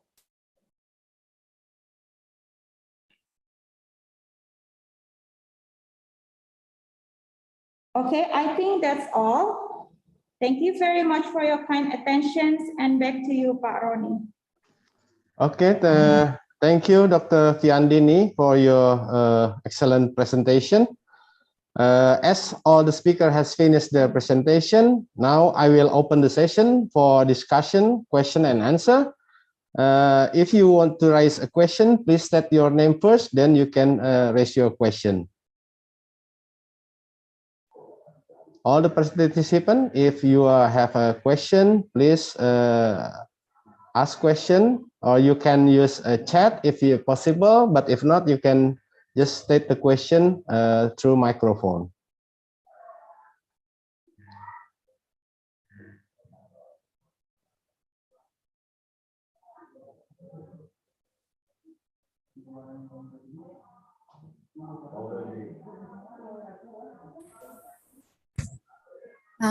Mr. Ronnie? Yes? Yes, it appears the participants left the Zoom meeting. I think they will join back with us shortly. Okay. Okay then. The participant, Mr. Ramadan, more about how the mechanization of agriculture can be economically beneficial to the small farmers. My question to Mr. Ramadan. Thank you, Mr. Ronnie. Okay.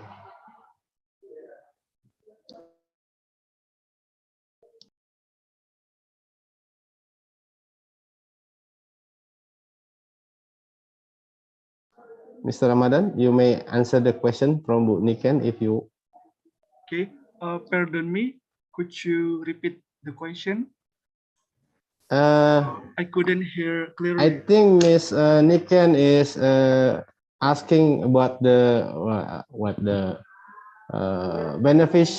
beneficially and economic benefit for the small scale farmer to use the machinery. Okay. So as my presentation before, yes, using KH11 we can faster harvest, yeah, faster harvest, 0.17 hectares per hour, yeah. If we use a conventional method, yes, we need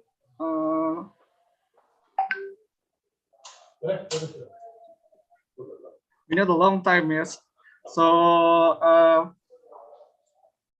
using KH11 we can faster harvest and small losses around 2%, and so the purity is so high, yeah? Around 96%. So that means it's more benefit, yeah. Efficient and benefit, yes, yeah. So I will repeat again what has Mr. Ramadan said about the beneficial economic benefit for the farmers to use the machinery. The first one is the harvest time is reduced very significant. Yes. With the harvest machine is can be done for 0.0 hectare per hour, if I'm not mistaken, and then small losses. Small losses. Yes, and then the purity of the the seed is around 96%. Yeah, the result. Yes. Yeah, the seed. Okay. And keep maintenance. And okay, then the quick maintenance. Okay. Any other question from the participant in Manobi Africa or in Embassy of Indonesia in Dakar?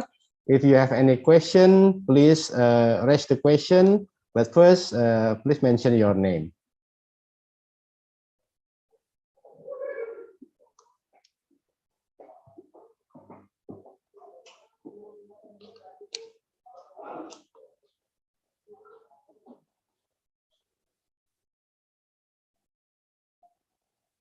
Oh, okay. I also got the information that Director General of Rural Development, Monsieur Balde, has joined the meeting. Welcome to the meeting, sir.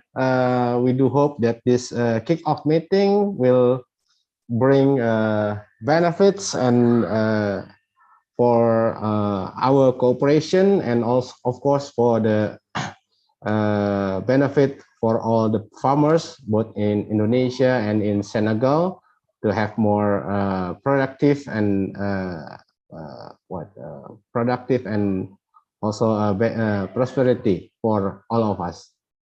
If you have something to say or statement, you are very welcome, sir.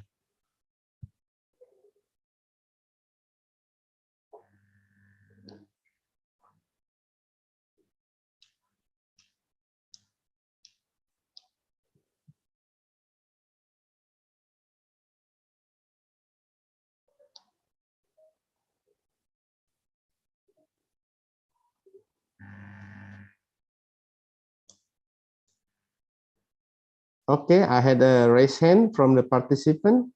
You may start the microphone and then you can ask your question or you have something to discuss.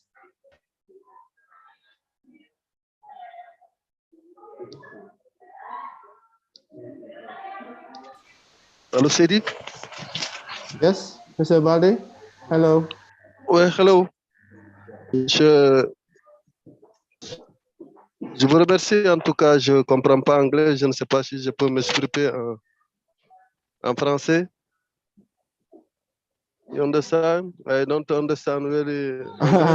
Yeah, I think we have an interpreter. I think Mr. Interpreter can interpret. Or you, Mr. Pade, if you could please use the channel of French channel in the interpretation icon down right in the bottom.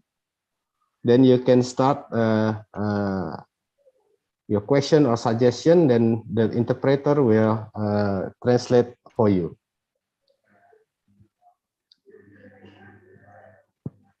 Ok, donc je peux parler en français. D'accord, donc voilà, merci donc, de nous avoir conviés à ces rencontres en ligne. Donc je remercie tout d'abord M. Seydi de m'avoir associé en tout cas à ces rencontres. Comme vous le savez, le Sénégal est dans une dynamique en tout cas d'atteindre en tout cas l'autosuffisance alimentaire, surtout dans le cadre de la riziculture. Nous sommes très honorés quand même que vous participiez vraiment au développement, en tout cas, de ce secteur au niveau de la vallée du fleuve Sénégal. J'avais beaucoup d'intérêt, en tout cas, que le ministère, à travers mon nom, en tout cas, accueille ce projet et puis ce renforcement de capacité. Je n'ai pas globalement compris ce que vous avez dit en anglais, mais j'ai suivi les présentations avec toute la dynamique de production du riz. Je pense que c'est très important ce que j'ai vu à l'image de ce que se fait dans d'autres pays. Je pense que c'est avec ça seulement qu'on peut vraiment atteindre, en tout cas, et renforcer la production et la productivité. Donc, je voudrais quand même qu'on partage, en tout cas, toutes ces présentations. D'abord, ça, c'est une recommandation que nous avons reçue, qu'on partage ces présentations en français pour me permettre, en tout cas, de mieux comprendre et mieux aussi, en tout cas, comprendre comment ça se fait chez vous. Et vous remercie, en tout cas, de nous avoir associés. Et je pense que je vais davantage, comme Seydi me l'a recommandé, d'apporter et de soutenir, en tout cas, vos producteurs au niveau, en tout cas, de la vallée. Je vous remercie.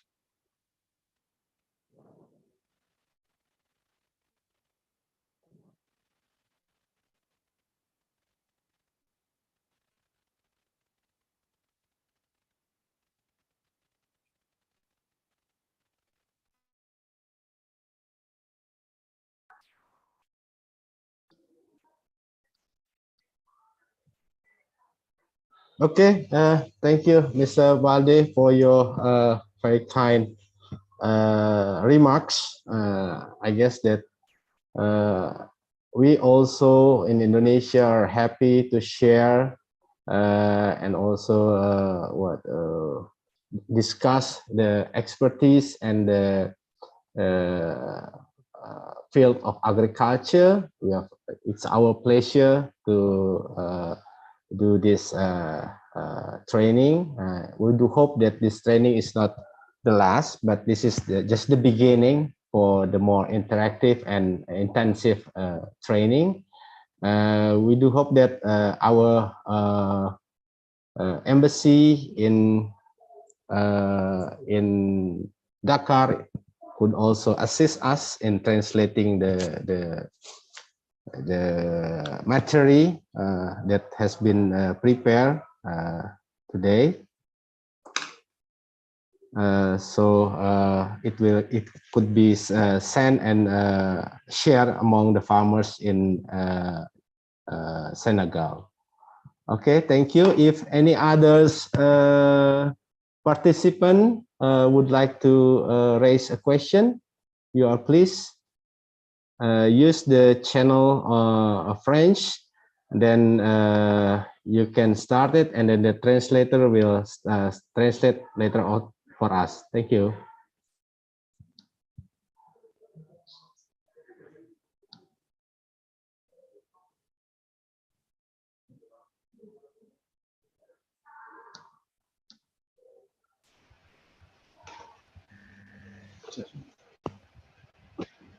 Yes, please.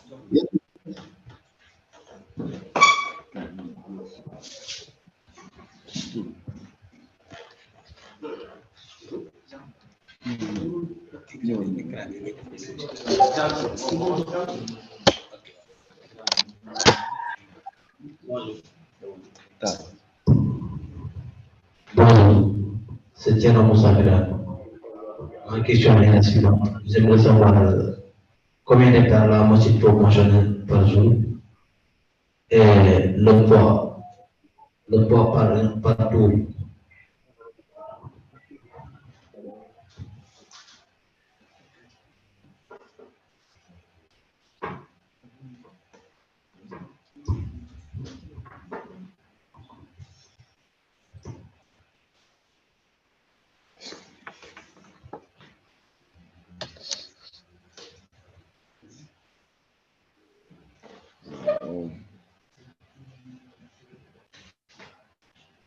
So maybe I think the interpreter is going to figure out what the participant is asking. Maybe the participant can repeat the question. Mr. Interpreter, maybe you can switch to French. You need to switch back to the language whenever you change.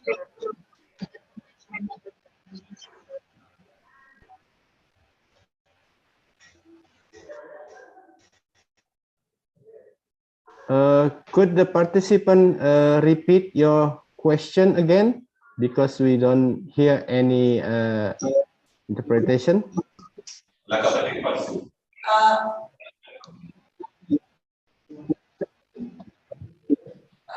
Yes, please raise your question again. The agent and the farmer had asked for the capacity per day of the machine.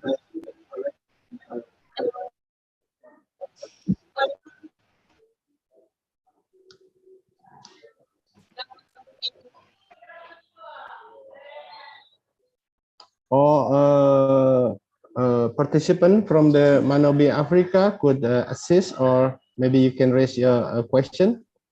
Hi, can you hear me? Yes, we can. Okay, I can hear you. Okay. Yes, the participant who is an agent with Accelerant Manobi Africa had asked for the capacity of the machine per day. The capacity of the machine per day for the harvesting machine. Yes, and how many hours can it operate maximum per day? Okay, Pak Ramadan, maybe you can answer the question about the capacity of the machine, and then how many hours per day can be operated. Okay, thank you. So I can answer this question. So The effective field capacity of the combine harvester is 6.76 hours per hectares. Yes, so that's the effective field capacity, 6.76 hours per hectare. The follow-up question is, can it be operated for more than 6 hours or 8 hours or 9 hours in a day? Oh, okay. Yes, you can. Yes, you can. But maybe every 8 hours operation is you have to rest the machine for a while. Yeah. So the radiator is not. I think it's too. We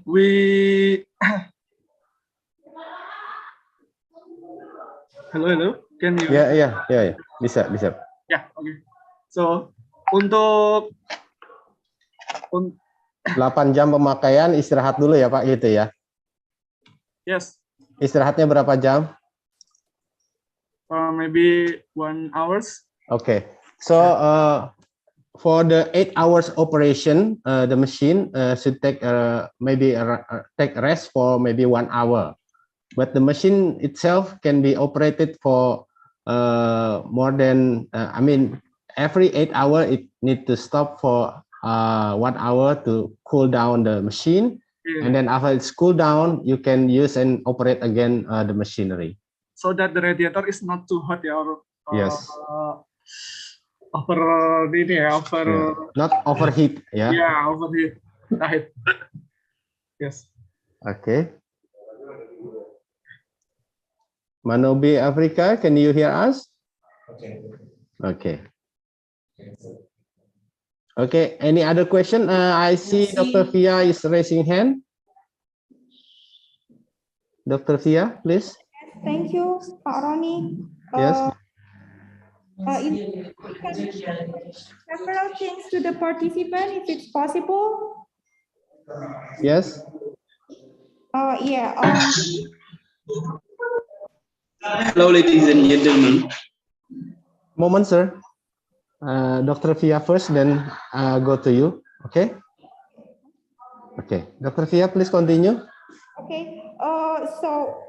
We want to ask.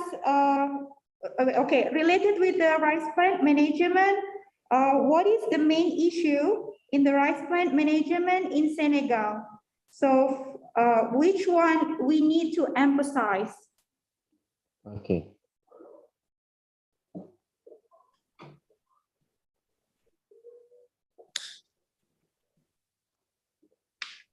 Okay, interpreter, could you please help Dr. Fia? She would like to ask the participant about what is the main issue in the rice management in Senegal. Maybe some participant or Manobi Africa can assist Dr. Fia regarding these issues.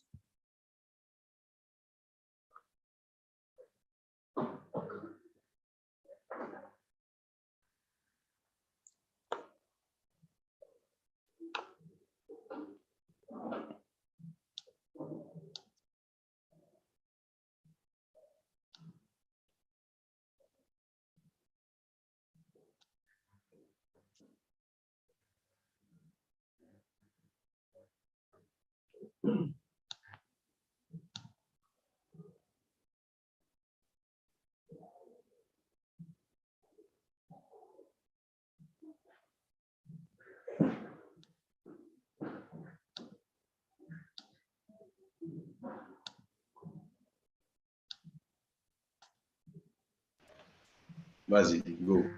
Bonjour, je m'appelle Amadou Sekgay, agent accélérant Manobi. En fait, la productivité du riz au Sénégal, ça tourne autour de 7 à 12 tonnes par hectare, selon les variétés et par campagne aussi. Parce qu'ici, on a 2 campagnes, la campagne hivernale et la grande saison chaude.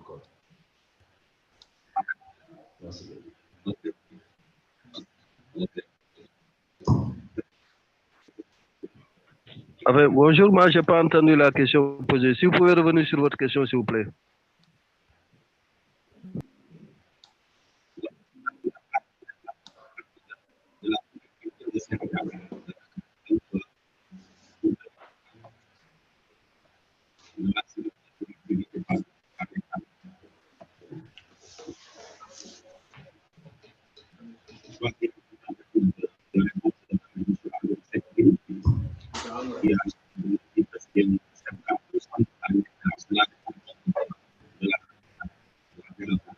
Ok. Je peux apporter une autre précision, en plus.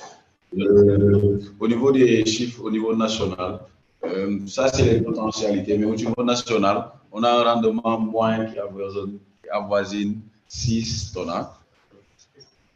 5-6 tonnes. 5-6 tonnes en moyenne. En moyenne. Mais la potentialité est entre 7 et 12 tonnes pour les différentes variétés que nous avons ici au Sénégal. Ok.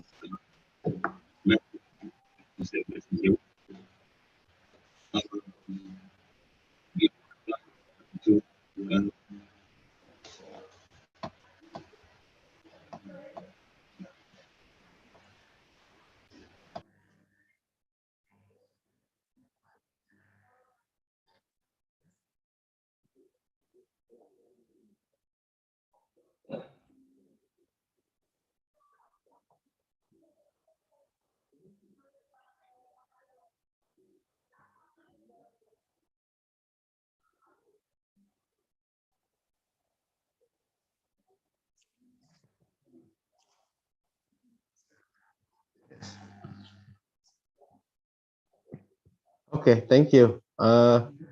Dr. Fia, as you may aware that you had already got the answer. The main issue is about the productivities, where the participant mentioned that the productivity is around 5 to 6 tons per hectares, but it had a potential to 10 to 12 tons per hectares. How to increase this productivity? So the main problem is productivities. Okay. Thank you, Ronnie. Okay. Do you have any problem with the soil structure, for example, or fertilizing method or planting method? Which one is the most which one is the biggest problem for the rice plant management? Is it because of the soil structure or the variety maybe, or the climate or the pest management? Okay. One is we need to answer. Okay, thank you. Okay, Mr. Interpreter, could you also again ask the participant about regarding the issues that Dr. Fia mentioned? Is there any problem or issue regarding the soil structure, planting method, or fertilizer method? So this issue that can be addressed by Dr. Fia later on.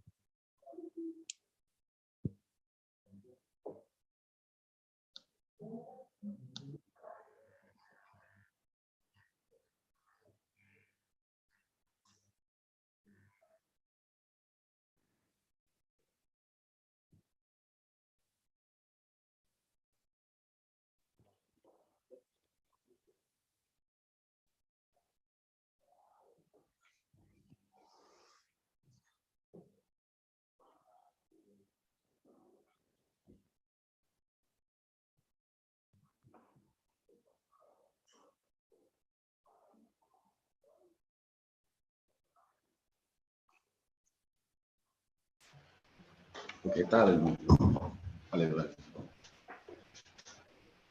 jërëjëf man maa ngi tudd Adama Gueye maa ngi jóge ci Diaga benn section bu ñuy wax Pile Diaga maa ngi bay environ 197 hectares mais problème bi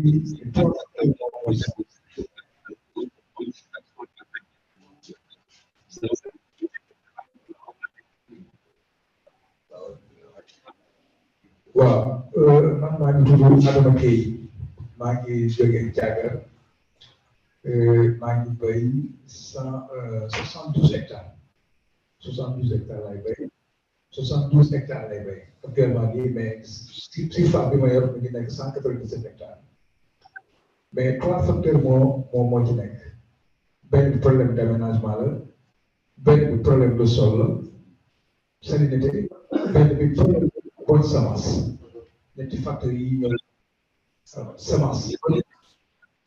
semence de qualité semence bu baax ñetti facteurs yooyu ñoo tax mënuñu àgg à 12 tonnes à l'hectare. Merci.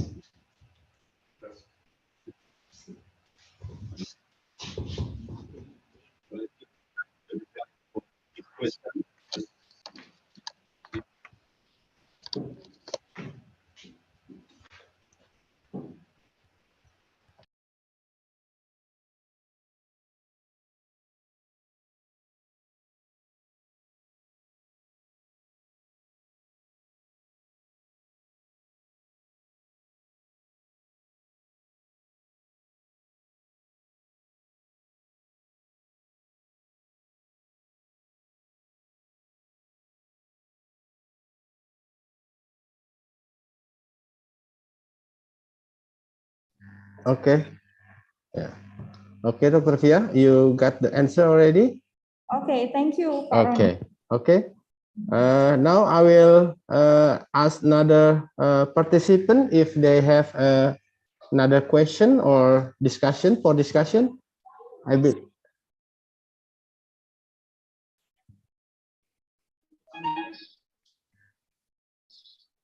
Hello.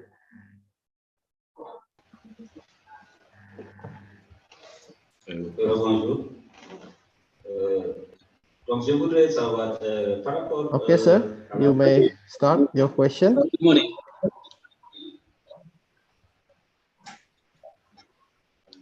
My name is Basiru Jai. I am the rice program manager in the National Society for the exploitation of the river, Senegalese river village. I have some questions about varieties in Indonesia.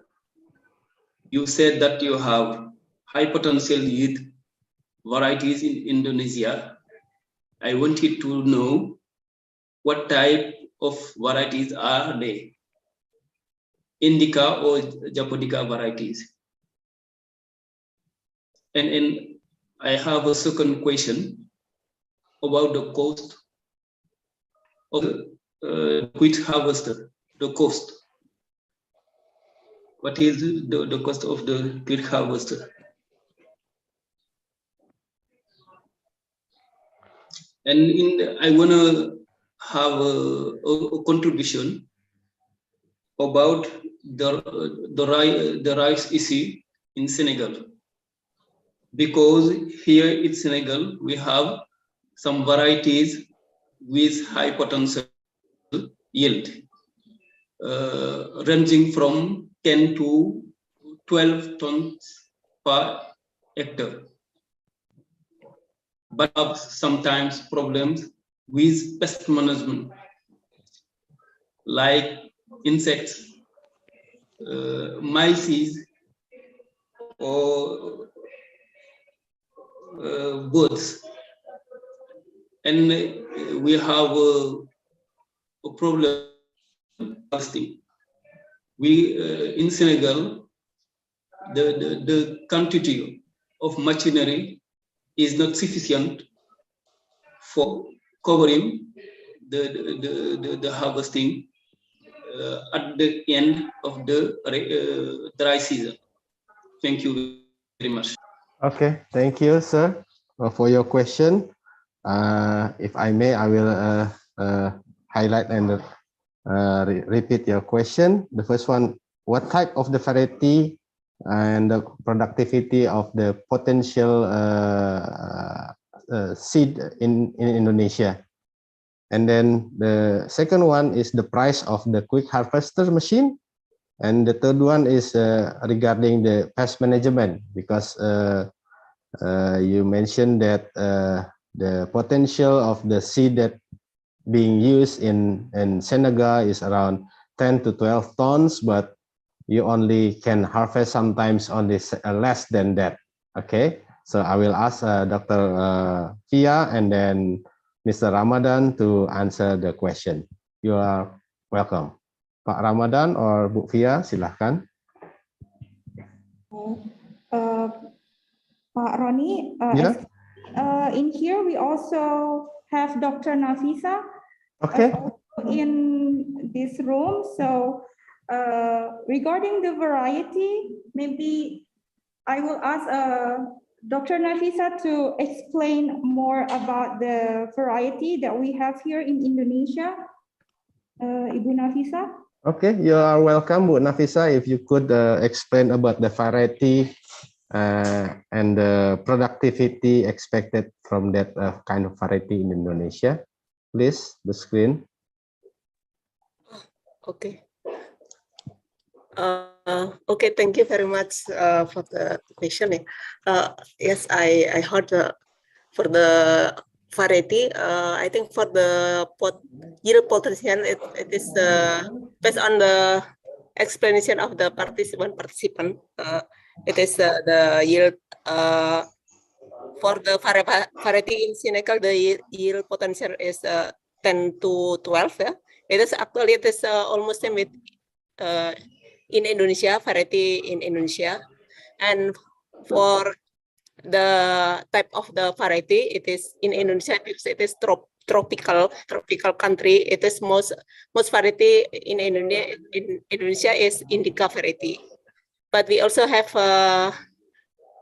on several variety. It is japonica rice. It is the yield is compared to the indica variety, it is lower than the indica variety, because our country is mostly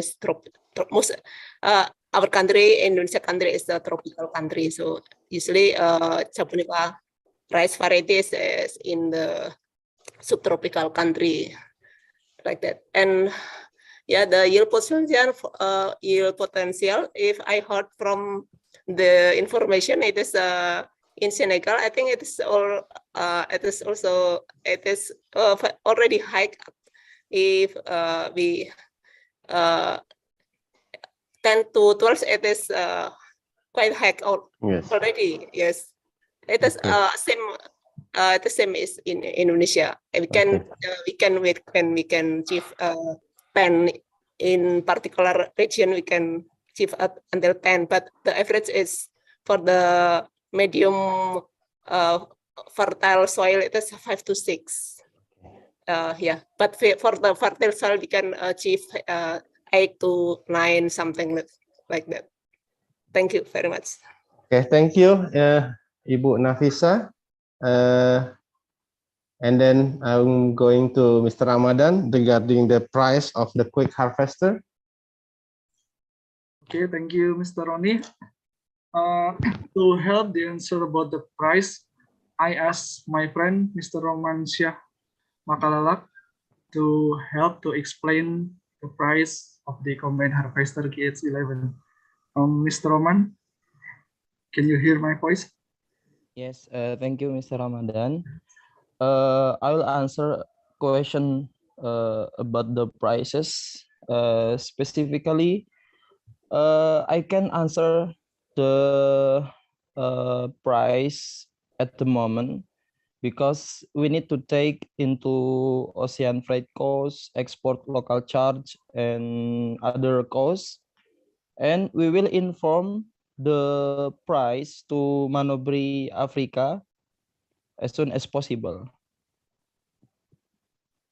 Okay, so regarding the price, Mr. Romansyah could not answer directly right now, but he will inform the Manobi Africa office. Okay, thank you, Mr. Yes, regarding the price later on through maybe emails because some adjustment on the freight or expedition.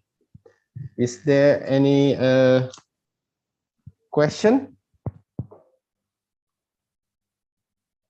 from the participant?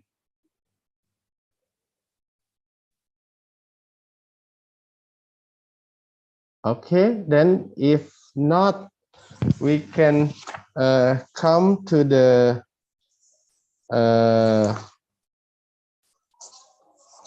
end of the session. Okay, then if there's no more question, we can summarize and wrap up our activities today. To summarize the activities today, I would like to ask Ms. Niken from NAM Center to deliver the summary of the kick-off meeting today and from the discussion session. Mr. Niken, the screen is yours. Thank you very much, Mr. Moderator, Excellencies, distinguished speakers, ladies and gentlemen. Thank you for your active involvement over the past few hours. I am very happy with the degree of participation demonstrated by stakeholders from Delegate Entrepreneur Rapid and Manobi Africa. I believe that we are making steady progress toward the program's goal of the dispatch of experts on rice sector development. During the last few hours, we had a really rich discussion. In this opportunity, allow me to read a summary of our discussion. First, farmers will be more productive as a result of the mechanization of rice farming, since they will save time in harvesting. Because of the size of the agricultural machineries, harvesters reduce the physical workload of manual workers. For small farmers, a manufactured harvester is determined to be adequate in terms of time, labor, and running costs.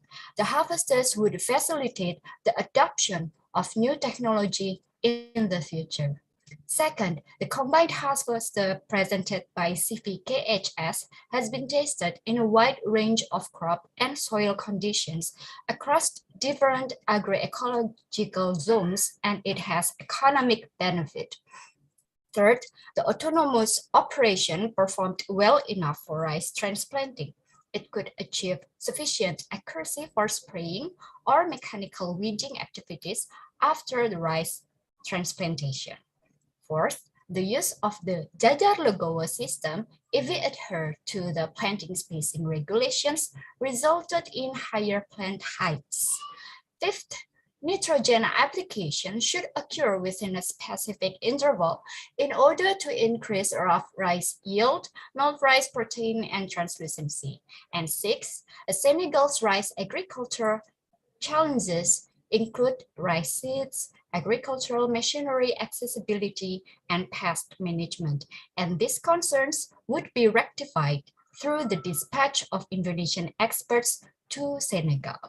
Ladies and gentlemen, we have additional work to perform in the next months to prepare the dispatch of experts on rice sector development program.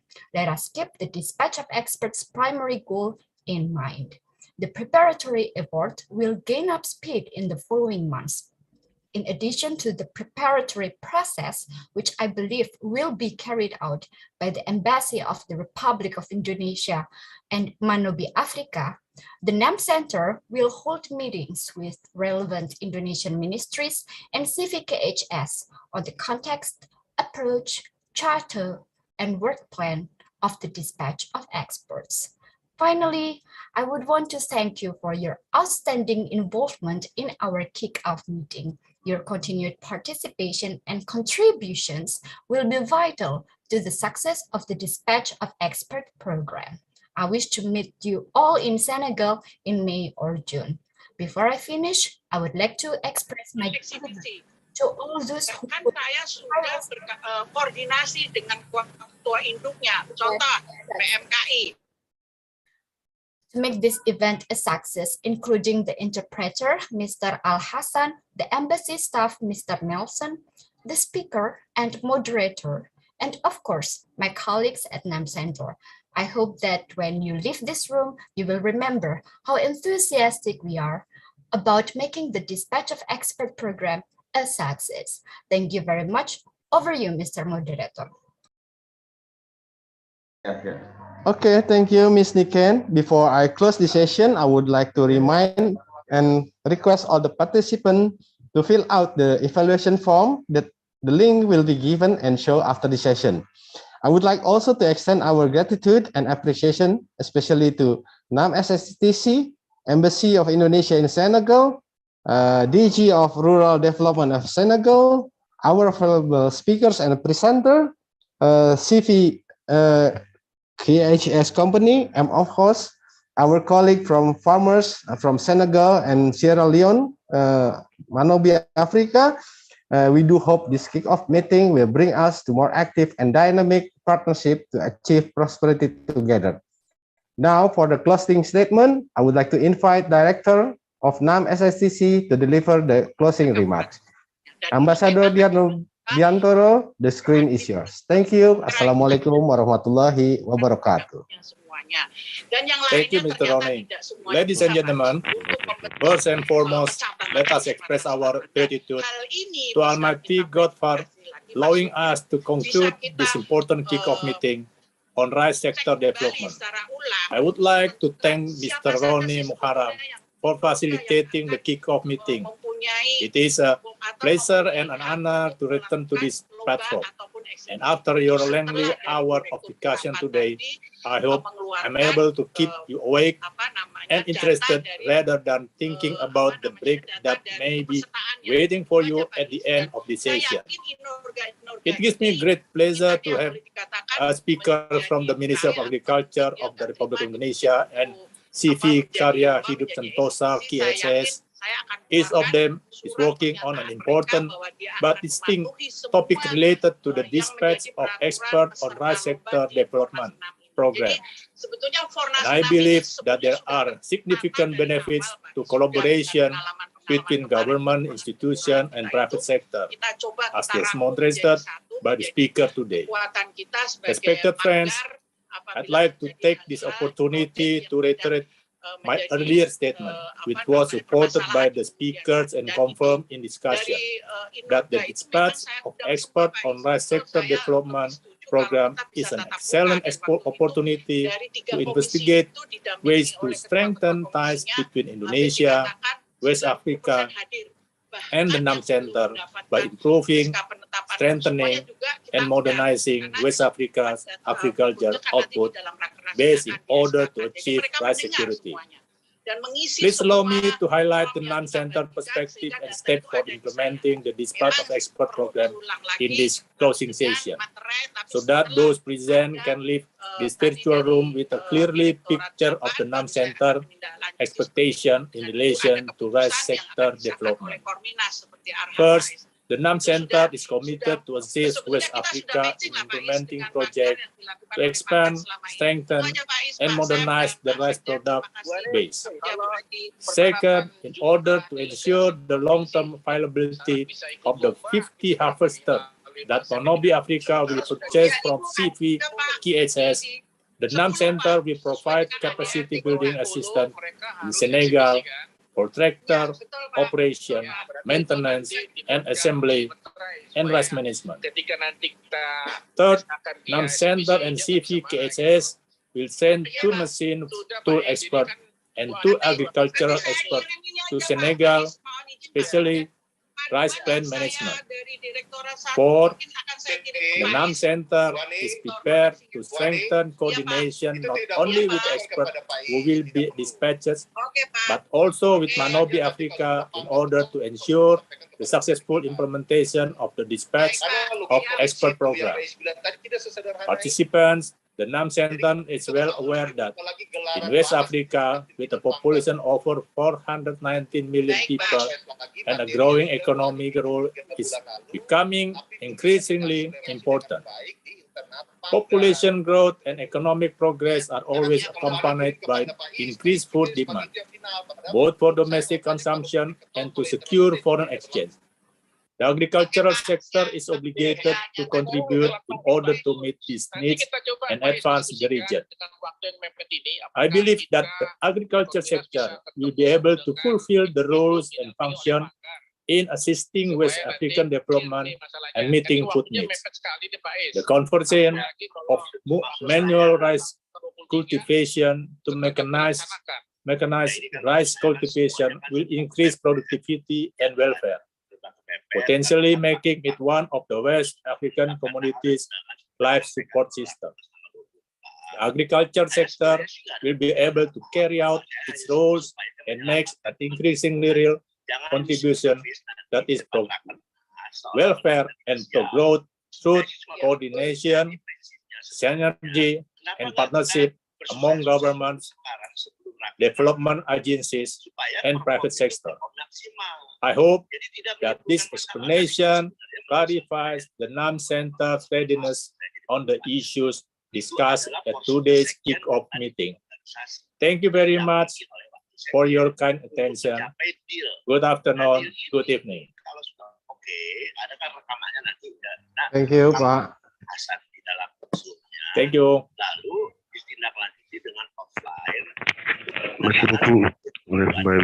Thank you, Pak Diar. Thank you.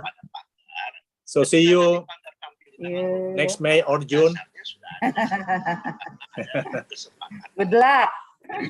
Good luck for everybody. Ya. Hanya justru pengen mempermudah masalah supaya ketika tampil di Pak, ya. We just want to say thank you for hosting this training session.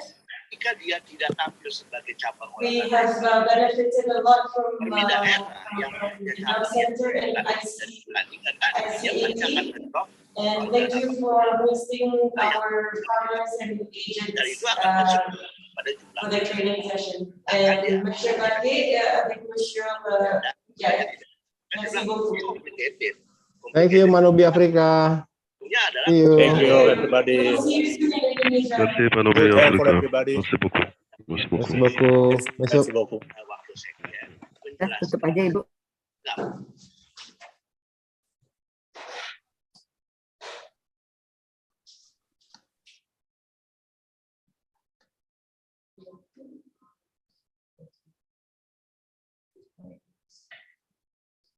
Envoyer une évaluation.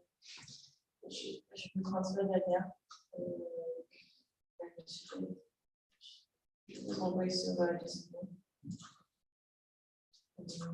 Envoyer ça, c'est pour s'il y a encore des questions.